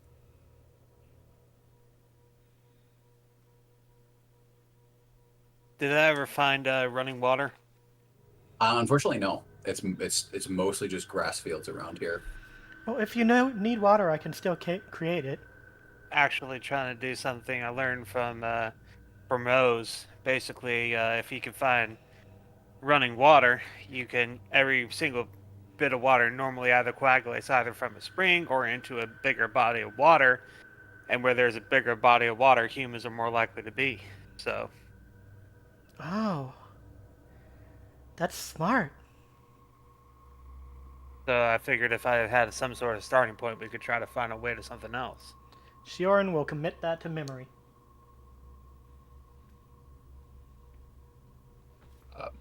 Lysa, are you going to wait at the tree line for your companions, or you going to move into the forest? Good question. Good question. I mean, it'll take them a while to get here. I'll go ahead and meet them about halfway back if I think they can still make time. That way I can be with them. Only about halfway through the day that you get there. Yeah. And they're about like a half hour behind you at that point, and you head back with your speed and you catch up with them in about 10 minutes or so.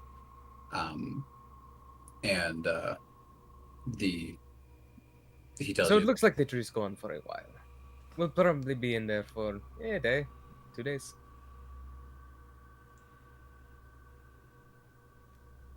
Well, man, they really wanted to hide our bodies, didn't they? We're days away from civilization, days away from everything. Which again makes me wonder, why did you just carve me up? I mean, Transporting you, it makes no sense. and it kind of makes me wonder with the cart. Maybe they broke your legs to fit you inside the cart. Maybe it wasn't like It wasn't your wishes. You just had to. it's not a necessity. So They had to fold you in on yourself. Yeah. Actually, to get you here. He's gonna be asking them, "Did you break my legs on for?" Before he burns them to the ground, did you respect my last wishes? No, charges in, produce flame in both hands, about to touch the oil flask. Did you let Leo break my legs? Yes. Not Leo, You have Joe, Leo's chin. Jimmy. Joey. Joey. I personally am of the opinion that we should break his legs, and then let him try to crawl out of the burning building, see if it works. Damn! Man, getting really ruthless here. Airster wants to be his friend. Sharn has no idea how all this works. She just knows breaking legs is bad.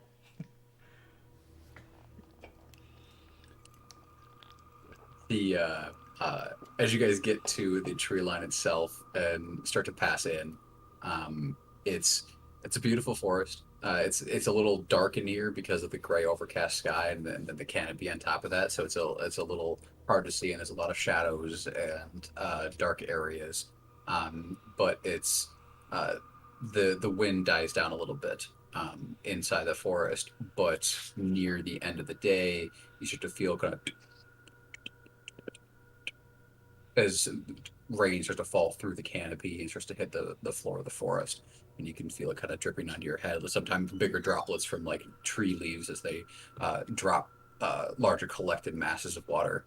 And it gets towards the end of the day as it's a pretty decently consistent downpour.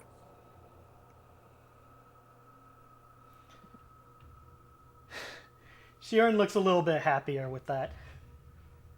Just like walking with her arms out, humming a little bit. Be sure to set out your pot so we can collect some more water. Settle what? What was that? He said, be sure to set out the pot so that we can collect more water.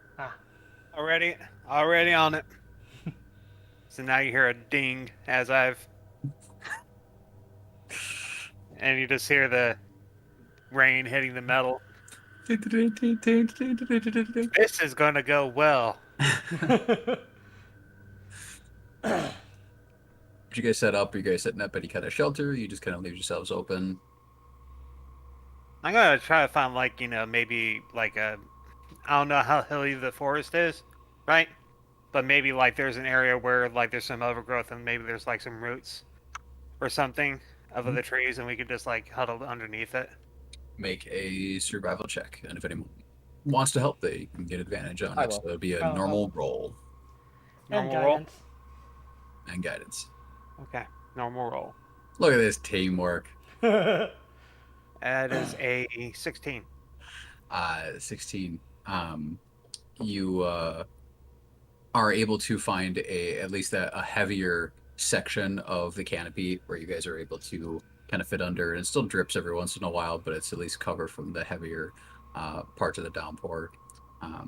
And you guys, between all of the fire users, you guys can set up a fire and whatnot. And it gets real dark real quick as the sun dies down in here, and you can see movement off kind of in the corner of your eyes. You see little animals kind of scamper along treetops, and you hear different sounds of things moving throughout the forest, and you can see things watching you at certain points, and just little glowing eyes every once in a while through a brush or whatever. And it's it's different for a few of you, but it's also home for a few of you as well.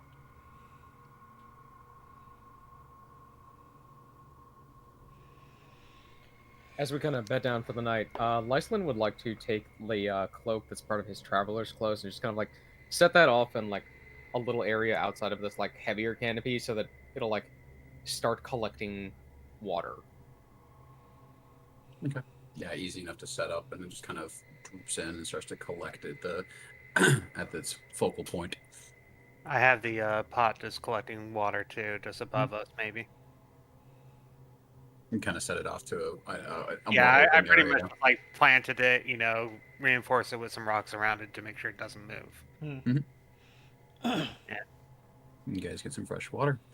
As you guys bed down, each of you in turn, as you sleep, are at first you kind of pass into unconsciousness without really any notice as usual, but you find yourself feeling that similar feeling of weightlessness, and there's a presence there with you.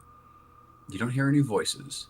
You just feel something. You kind of turn as best you can. You feel like you're turning, but the blackness doesn't change. And you just always feel like something's right off of the edge of the black where you're seeing. It just seems to be something there. It's almost like you can see this silhouette, but it's all just black. It seems like something's watching. And it's that feeling, you can feel it in the back of your neck, that kind of sense.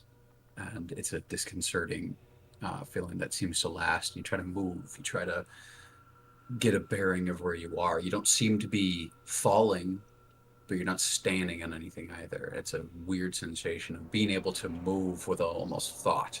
And it's She what are you gonna will try to slim. and so like you feel like you're moving at some point, but you're not pushing against. There's no resistance, and it's an odd sensation. It's disconcerting until you awaken. Do I feel like I could talk during the dream? Yeah. If you would like to, you can just come out and we can talk about this. Your voice it has this kind of dreamy echo to it as it kind of goes out from you, and it almost has as you're talking, you can almost hear this quieter version of yourself as you're talking, and then it kind of resonates out louder as it passes out, kind of like an opposite way that sound should work. And then no response. I didn't expect one. I just wanted to antagonize a little.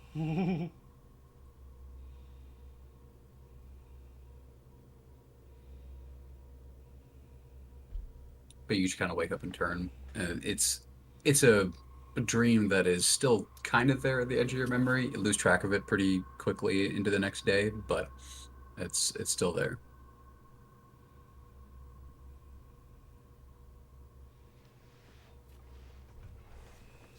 As soon as I wake up, I do druid crack for the weather, though.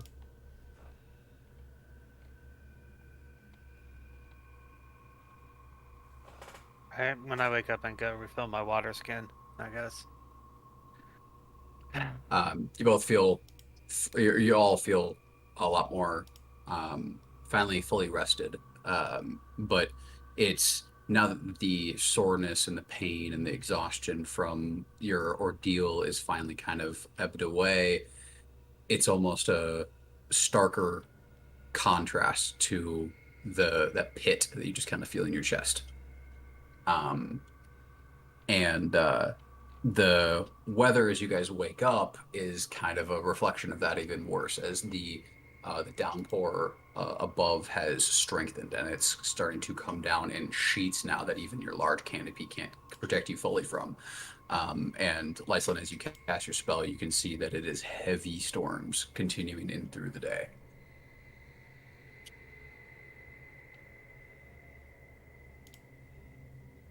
Is it thundering outside?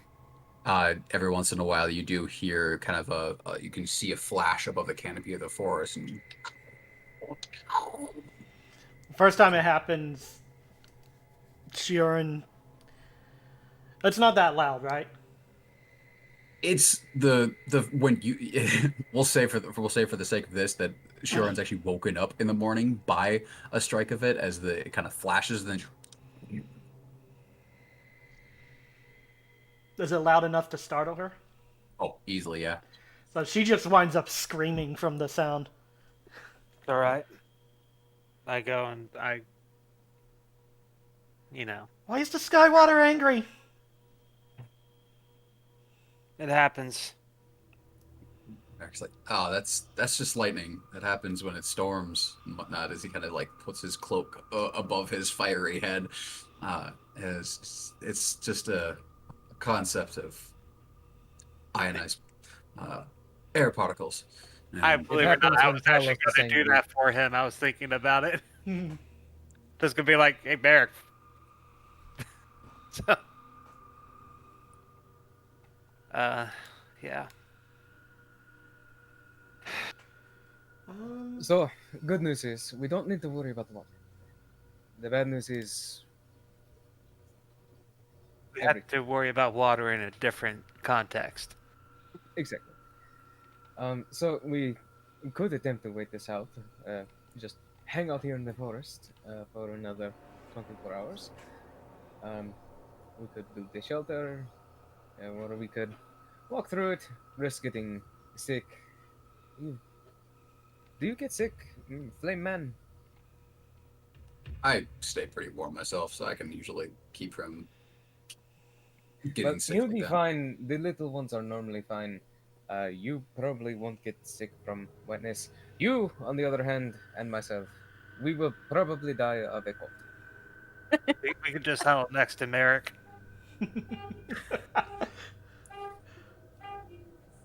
Eric's like, he kind of like does his own produce flame. He's like, well, I know you can do this, so I mean, we can usually keep each other, everyone warm as we're passing. That we can. So, I can do something similar. It's just a bit less subtle. So let's not do that for me. I'll just hang out with one of you. You guys going to continue? Uh, at this point, I'll have someone make a survival check to figure out which direction you guys were going. Yeah, I'll do that. No longer a disadvantage. With guidance. And help. Because I actually had the southeast thing. Hale is not in the mood to do another check. All right.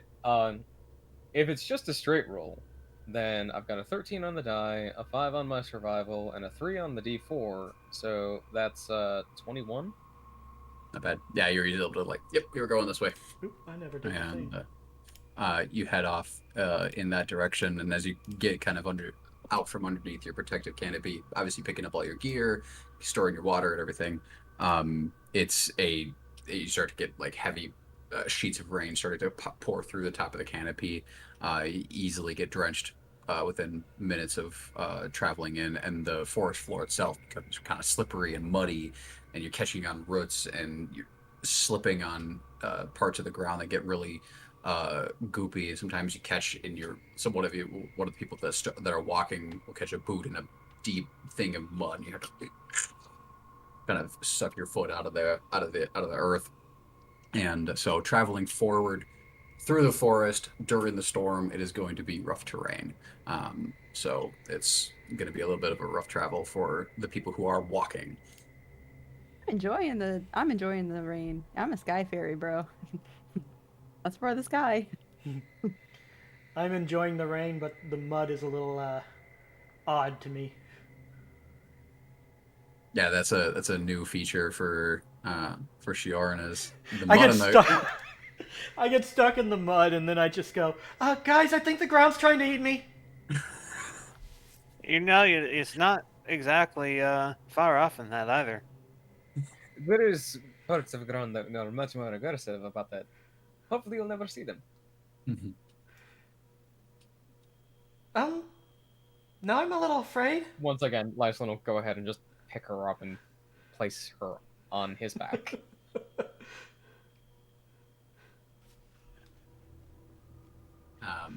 You guys continue on to the day. Anything you guys want to do during the day, during this deluge that is currently hitting you all?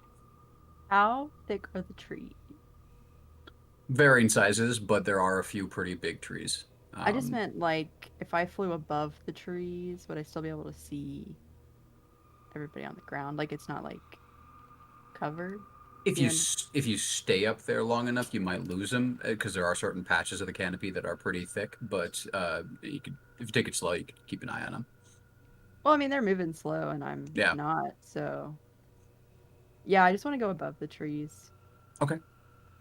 Yeah, you kind of go up there, and it's an immediate difference in wind change and the rain as it gets kind of hard to see a little bit, and you can see all around you that this dark, thick storm clouds just kind of go off in every direction, and the rain is coming down in kind of these large, sweeping sheets as it's just passing along the top of the canopy. You see the tops of the trees waving and whatnot in the wind. You get kind of buffeted by them a little bit. You have to kind of catch yourself as you look around and you see the sky just get lit up by another crack of lightning that just rolls across the clouds. Sharon screams. Even prettier to me because I see everything with like colors. Yeah. Yeah, I wanna keep my eyes on the people on the ground, but I just wanna kind of like not control myself and just kind of let the storm whip me around. Okay. Just like keeping my eyes on them so I don't lose them, but just like otherwise just like every once in a while you guys are kind of looking up above the canopy and you just see this little flit of color just woo. Oh no, we've lost our kite. Just remember, kites are the one that kites get struck by lightning quite often. So just wait a second. And you do have some metal on you. Oh well, no! If it happens, it happens. Honestly, Air's looking for it. She needs to feel a rush, and she hasn't in days. Can I insight check that? I'm gonna insight check that idea. Give me a 10 percentile. Me? Right. No, Air. Okay, but can I insight check that? Please. Yeah, sure. Okay, that's gonna be Wait, am I 17. 100? Is that what I'm doing? You're just telling me what percentile you want. So like 1 to 10, 1 to 10, 10 to 20, 20 to 30. Oh. I don't know. Pick for me. Okay, That's we're going 20 to 30. So that's a 17. Do I understand that she's doing this for fun? It's hard to tell. Unfortunately, what was your total roll? 17. 17. You don't know Air very well. She seems to be kind of a thrill junkie, as at the very least, but it's hard to tell if she's doing this for fun or if she's doing this for some other reason. Definitively, you can assume what you'd want, but it's hard to tell definitively. There's a moment where you kind of feel like the hair on the back of your neck kind of stand up, and you kind of smell that ozone. Right as one of the trees about. I was like, what is swinging around behind you? It's like, oh, it's a dog tail. Dog. I just saw this like thing happening. Papa Doge. A tree about a good like 40 or 60 feet off gets I'm like Zuko struck by right now. lightning. I'm like, come on. On the And- ground, do we hear the tree get struck by Oh lightning? yeah. Yeah, it's a large explosion as Sharn most likely screams again Yes. as the tree off to your guys' right, the top of it just explodes in flames and sparks as part of it starts to rain down onto the forest floor. Are you sure the sky's not angry? That happened to my cousin once. As I said, I sigh. I'm Talos disappointed. is very angry. But hold a moment. I must collect something from that. Lyslin goes over and just takes a piece of wood from the struck by lightning tree.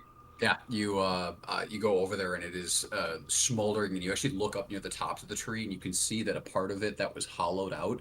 You can see that there's actually flames licking on the inside of the fire of the tree itself, and a part of the bark that had fallen down from that part and is like split straight in half. There's a part of it that's leaning really heavily, but you look down on the ground, you pick up a kind of a large piece about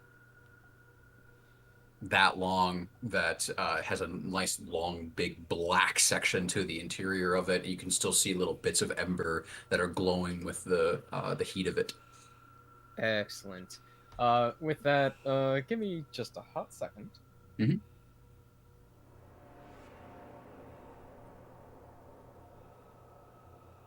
Yeah, Lyslin ignores the flaming tree and just walks away. All right. The circle of Don't life. worry, nature will sort itself out. On the other side, look at this. Actually, story. I understand. I understand why Lyslin is intrigued by that because my dad a long time ago made a shelf out of a log that had been struck by lightning. It's got this really cool feature on the interior of it where the lightning passed through it, and it makes it a really cool shelf. Hmm. But you guys continue through that day, and it is by the end of it, you guys are drenched to the bone. And I would like everyone who is not continuously using, because like the fire that Merrick and are you doing as well, Lyslin? Yeah, I'll keep it up. Yeah. So Lyslin and Merrick are able to kind of hold this and keep themselves and everyone else kind of warm around him, but they're the ones that benefit the most from it. So I'm good without being warm. and you're good because you're used to the cold of this. So, but I would like Air, Violet, and Kale to make Constitution saving throws. Unless you're huddled up with him.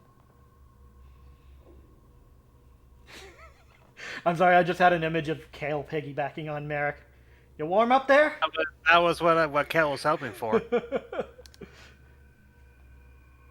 I have a 15. A Constitution.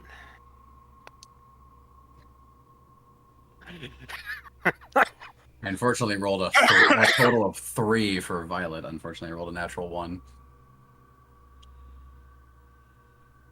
So I'm sorry, Air. What was yours? 15. 15, and Kale. 1. 1. So I rolled a 3. All right. So unfortunately, Violet and Kale are definitely take the brunt of this day of traveling through, and they gain back a level of exhaustion as they're shivering and cold, and they're finally able to warm up near the end, but it's really just kind of soaked right through them by the end of the day.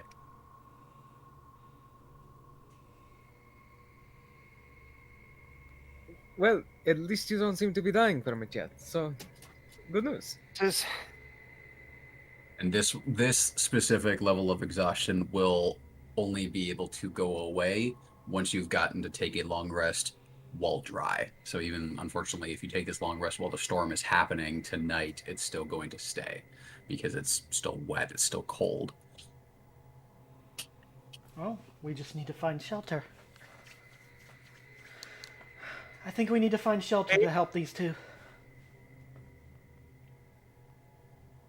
And I hear Violet like teeth kind of chattering, and she's just like, "No, I'm fine, I'm fine."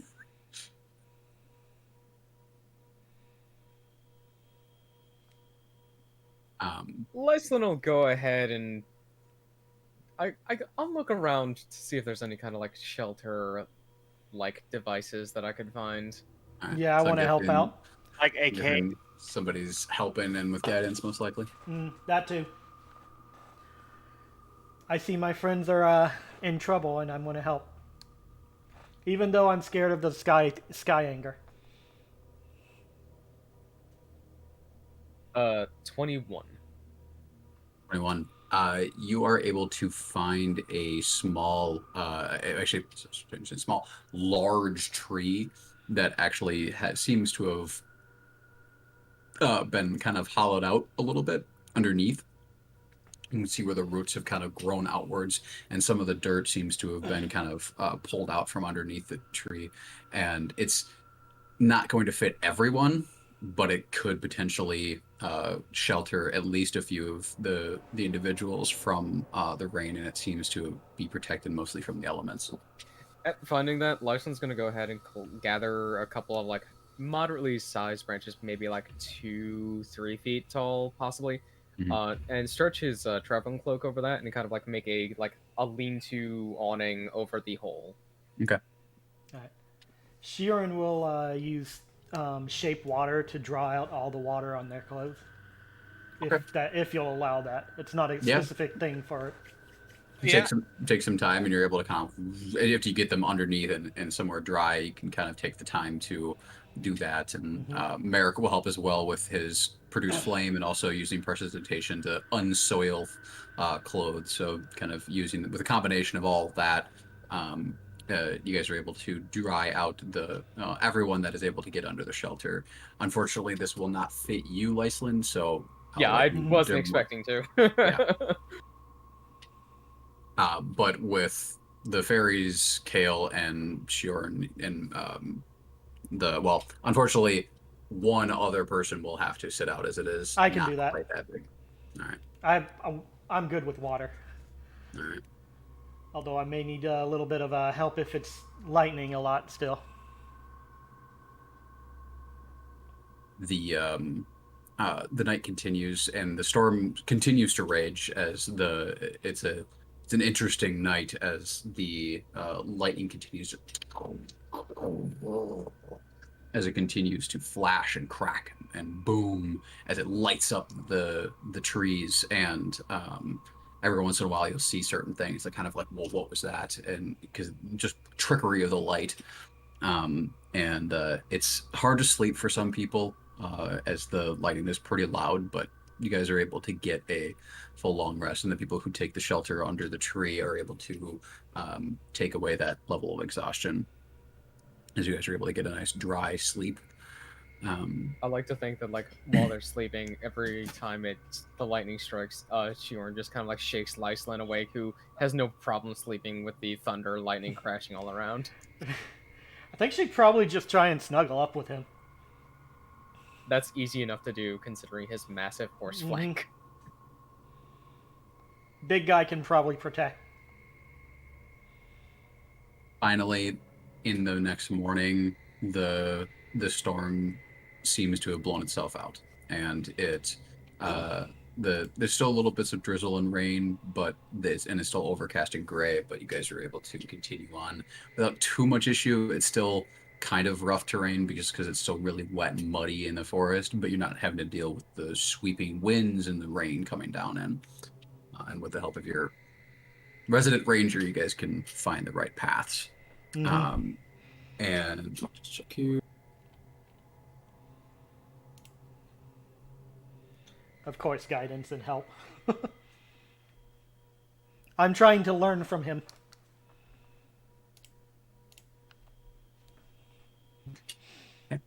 And you guys still are heading through a forest. It's at this point, the people who aren't very good at survival checks, you kind of are looking around and trusting that your allies are taking you in their direction, but you're realizing like there's just trees in every direction, and it's kind of it's a mixture of like claustrophobia, but also feeling like really small in a really big place because you're like, where are we? I don't know where we are, and it's a little disconcerting. Yeah, I'll go ahead and roll survival to make sure I have no survival going the skills, right way, but I'm just so- like, That was 3 people talking fun. over each other. yeah. There's a delay right there. Sorry. I was just saying, yeah, I'll definitely make sure that I'm keeping a survival check going to make sure we're going probably the right way. Yeah.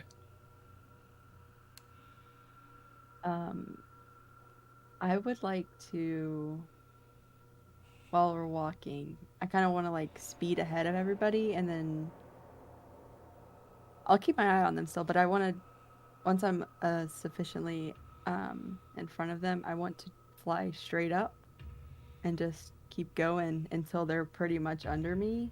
Mm-hmm. I just want to fly really high and then dive down. Okay. And just tuck in my wings and fall like a brick to the earth. Okay. You do that just once, or you kind of do that throughout the day? Well, I'm gonna do it the first time, and when I feel like it's not as fun as it used to be, because like I'm not that like I already died and came back, so I'm like, okay, so if I die now, I'll probably just come back because she literally called me out. It was like, I'm talking to you. So I'm like, okay, so if I die now, she'll probably just bring me back again. So this is no fun. So I'm just gonna keep going higher and higher and waiting longer and longer until like I'm like almost touching the ground to like put my wings back out and like catch myself. Okay. Like I'm getting real risky with it. All right. So you do it the first couple of times. You zip up and then just free fall all the way down. Open your wings, catch yourself, and you guys can. She's ahead of you guys because she's a rogue, so she has her dash as a bonus action thing. So she kind of zips ahead, so she gets ahead of you guys, and you're kind of zipping and falling, and then going back up and then falling again. You finally at one point you just keep go to the point where you can actually see a lot more of the forest, to the point where the winds are starting to get really strong up here, and you finally kind of look around and you see towards the south, quite a ways, that you actually see an end to the forest. That rough estimate, maybe another day. You can see that there is a road that leads that way, and there's possibly the parts of a town. It's kind of hard to see from this distance, but you can see that there's an edge to the forest itself. But then you just drop, you just let your wings go, and you're going through, and you get like buffeted to the side, and you get kind of like flipped at one point as you're going down, and you just rocket through the air. And I need you to make a wisdom check. Okay. What die am I gonna use? Let's see, wisdom. The one the die that keeps you from die. I'm not very wise. Not at all, actually. I have a +0. So let's see what you do. Oh, okay, that's cocked on my side, but I'll re-roll it. But I think, yeah, I rolled the same thing. It's a 4. All right. Okay. And so, unfortunately, you do not. You wait too long at this point. You're just going. You have your eyes closed, and you open them at the last second. And I probably won't even put my wings out. if I'm already there, I'll just go for it. You know. And it's not so much that like you realize it. It's your eyes open at the last second as you realize you got buffeted by the wind enough that you actually crash through the trees. You hit a bunch of limbs, and unfortunately, you guys don't see this because she's ahead of you guys. And so what is air?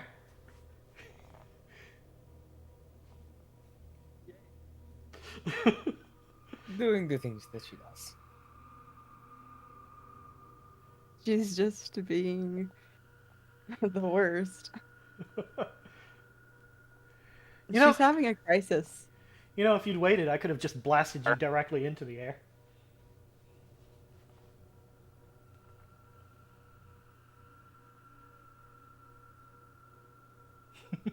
She's having a crisis. Take 33 points of bludgeoning damage as you crash through the trees. I'm down. And just onto the earth. I'm out. I only have 32 health. I rolled fall damage for 100 feet.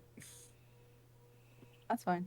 Oh, by the way, this is one other thing that I have for when it comes to my own homebrew stuff, and this came from a situation where one of my people decided to jump out of an airplane sort of thing and landed, and the max fall damage nowhere near enough to actually do anything more than menial to him. I'm like, no. So I changed the rules. So instead of it being 20 d6 as the max, being that for some reason 200 feet is the max damage you can take, nah.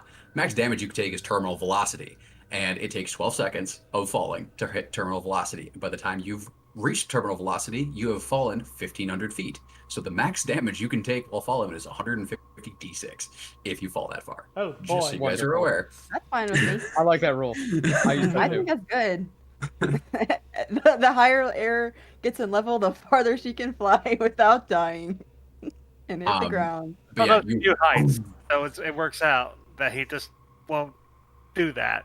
And who's got the highest passive perception here? I got 17. You get 17. Might be higher. Hold on. 13. No, bad 15. By the way, my survival check is a soft 20.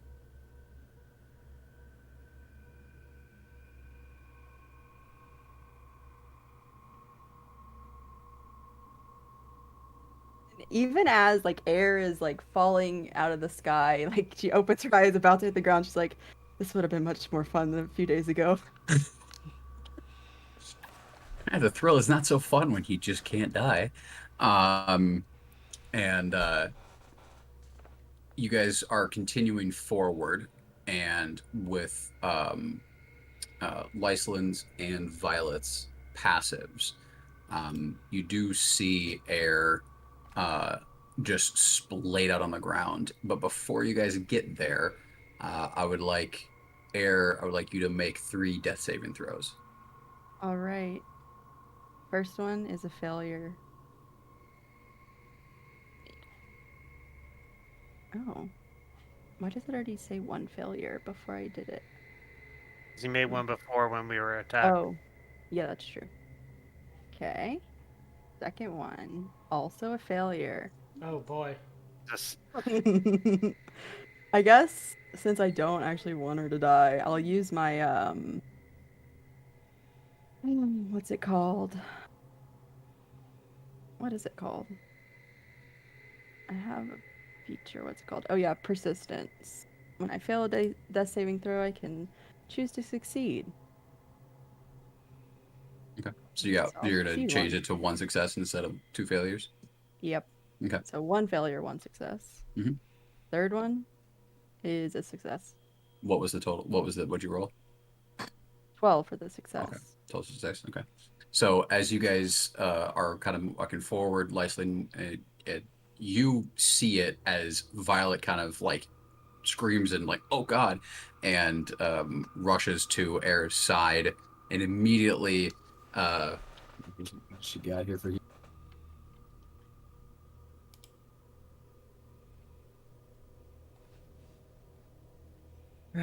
Summons her bees, her Manuka infusion, and immediately has all 4 swarms swarm around your body, covering you in honey to heal you, and brings you back. And that's 44 plus whatever her thing is. We might need to tie a string around that little one. She does seem to... You have a literal chain on your arm. As if you could keep that on me. I'm also going to help with the healing with a level 2 cure wounds. 28 healing to you. You don't need to heal me. It's good.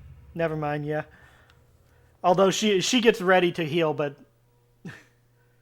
Yeah, Gale was ready to heal, but at the same time, he's like, okay.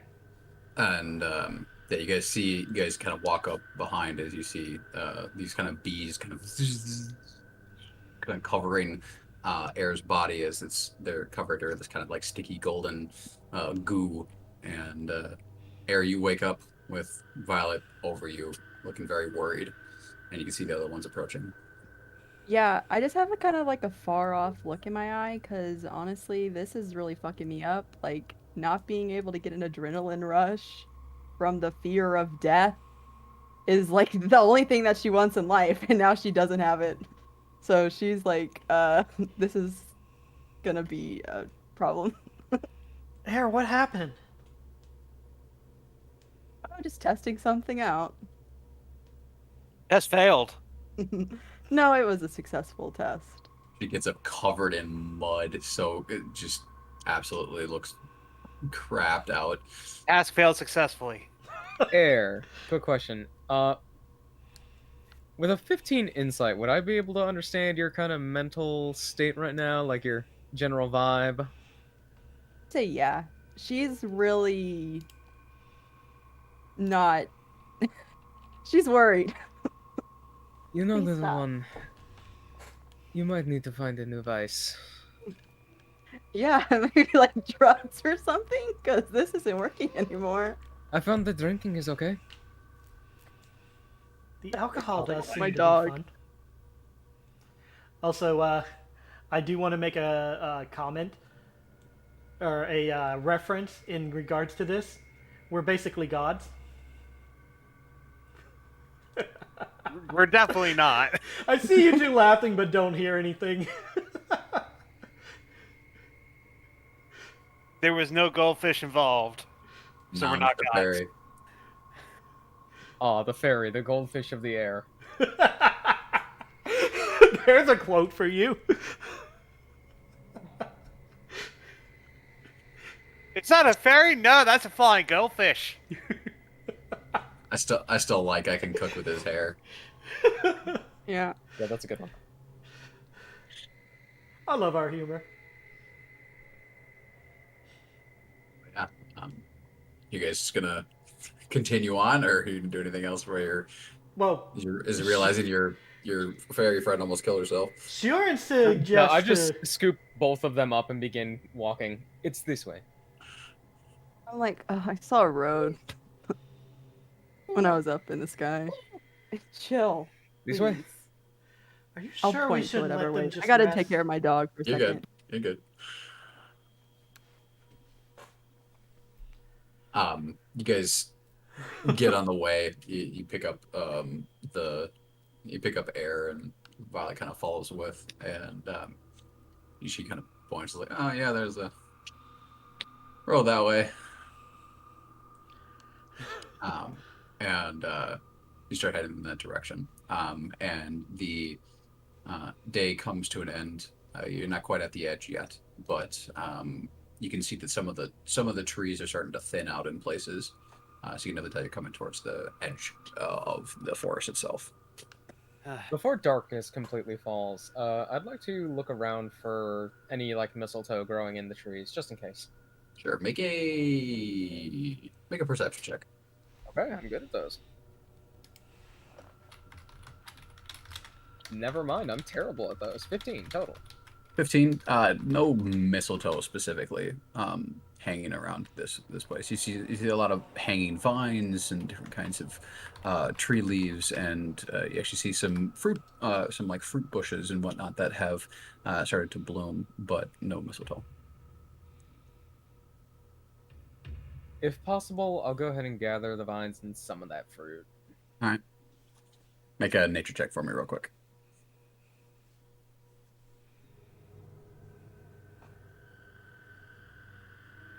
Nine. High or low? Let's get high.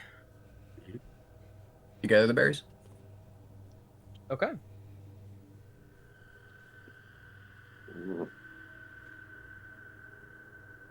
Is that your dog growling? That was my foot Oh, on my okay. chair. You guys hunker down for the night. The rain is fully stopped now. It's still a little overcast, but it's no longer. The ground's still mushy, but you're able to find some dry patches that were underneath some trees that have dried out throughout the day. And I'll go ahead and check the weather for the next day.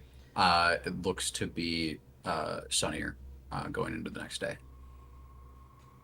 Oh, excellent. We can try out, maybe see some sunshine at long last. One thing I forgot to mention, while it was raining, her hair unfrizzed, and it's basically longer than she is tall. So you guys get to see it in all its glory. It's actually pretty nice when it's pretty. You know what I'm trying Oh, to say.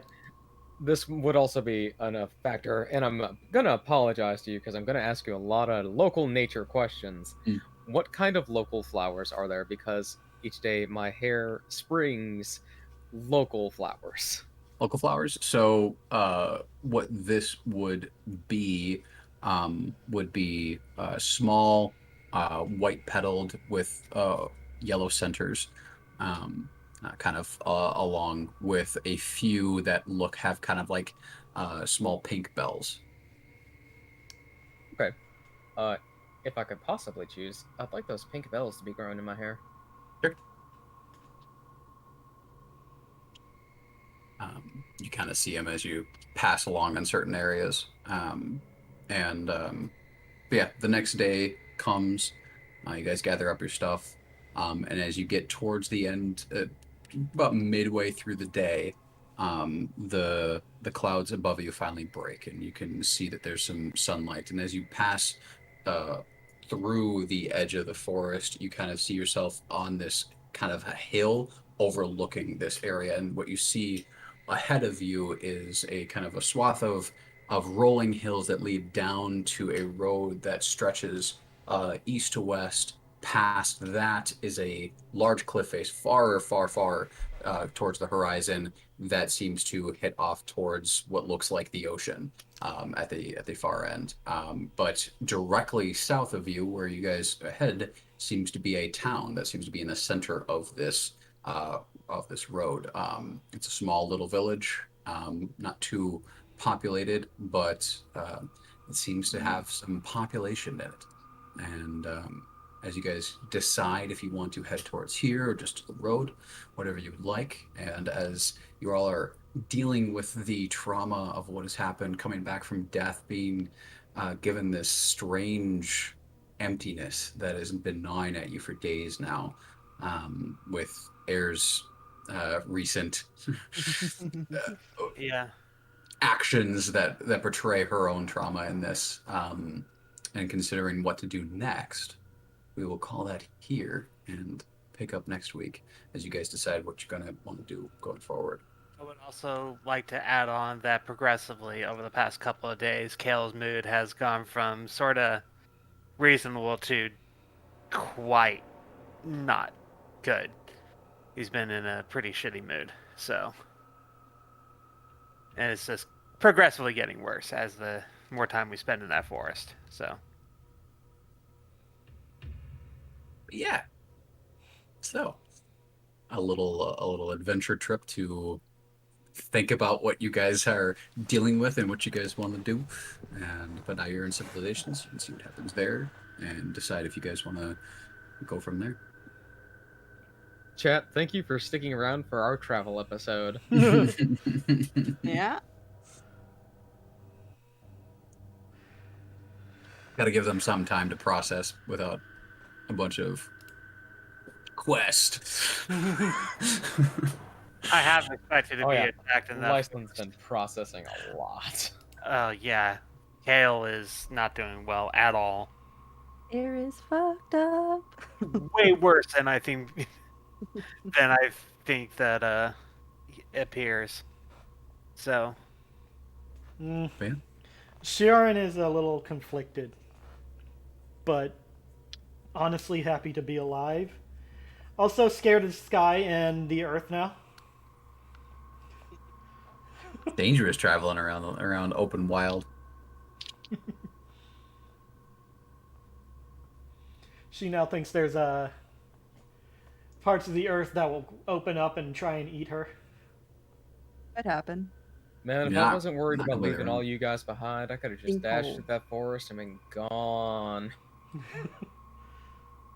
I mean, I got that I think- 50 movement speed, and if I dash, now with mobile, I ignore difficult terrain, so that's just travel for days.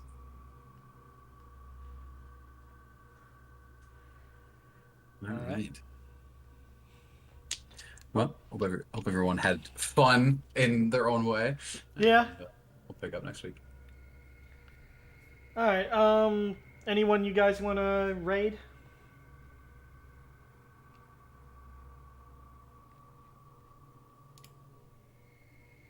I don't see anyone online, really.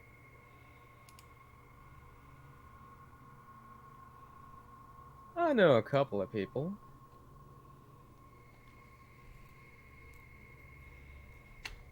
All right. Post a name in the chat I'll so I type get it it out in correct. chat, yeah.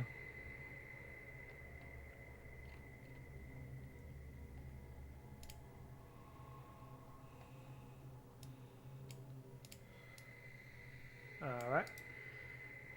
And before I... Oh, you're not going to let me copy and paste? Okay, Control Z. Wait, no. That's not it. Is it Control Z or Control it's C. Control C?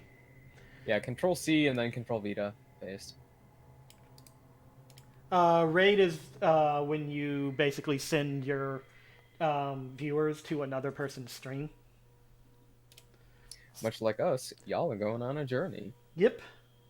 That's basically a way to pay it forward, get some interest to other people that you might be friends with. But before I do that, would anyone have an idea for the name of this episode? The obligatory travel episode. I could do that. Trauma. Rama. Brahma? I What? like trauma. Trauma? Trauma. That works too. Alright, I'm hitting the raid button. Alright. Raiding in 7 seconds.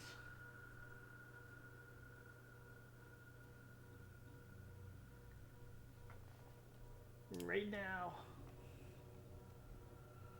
Okay.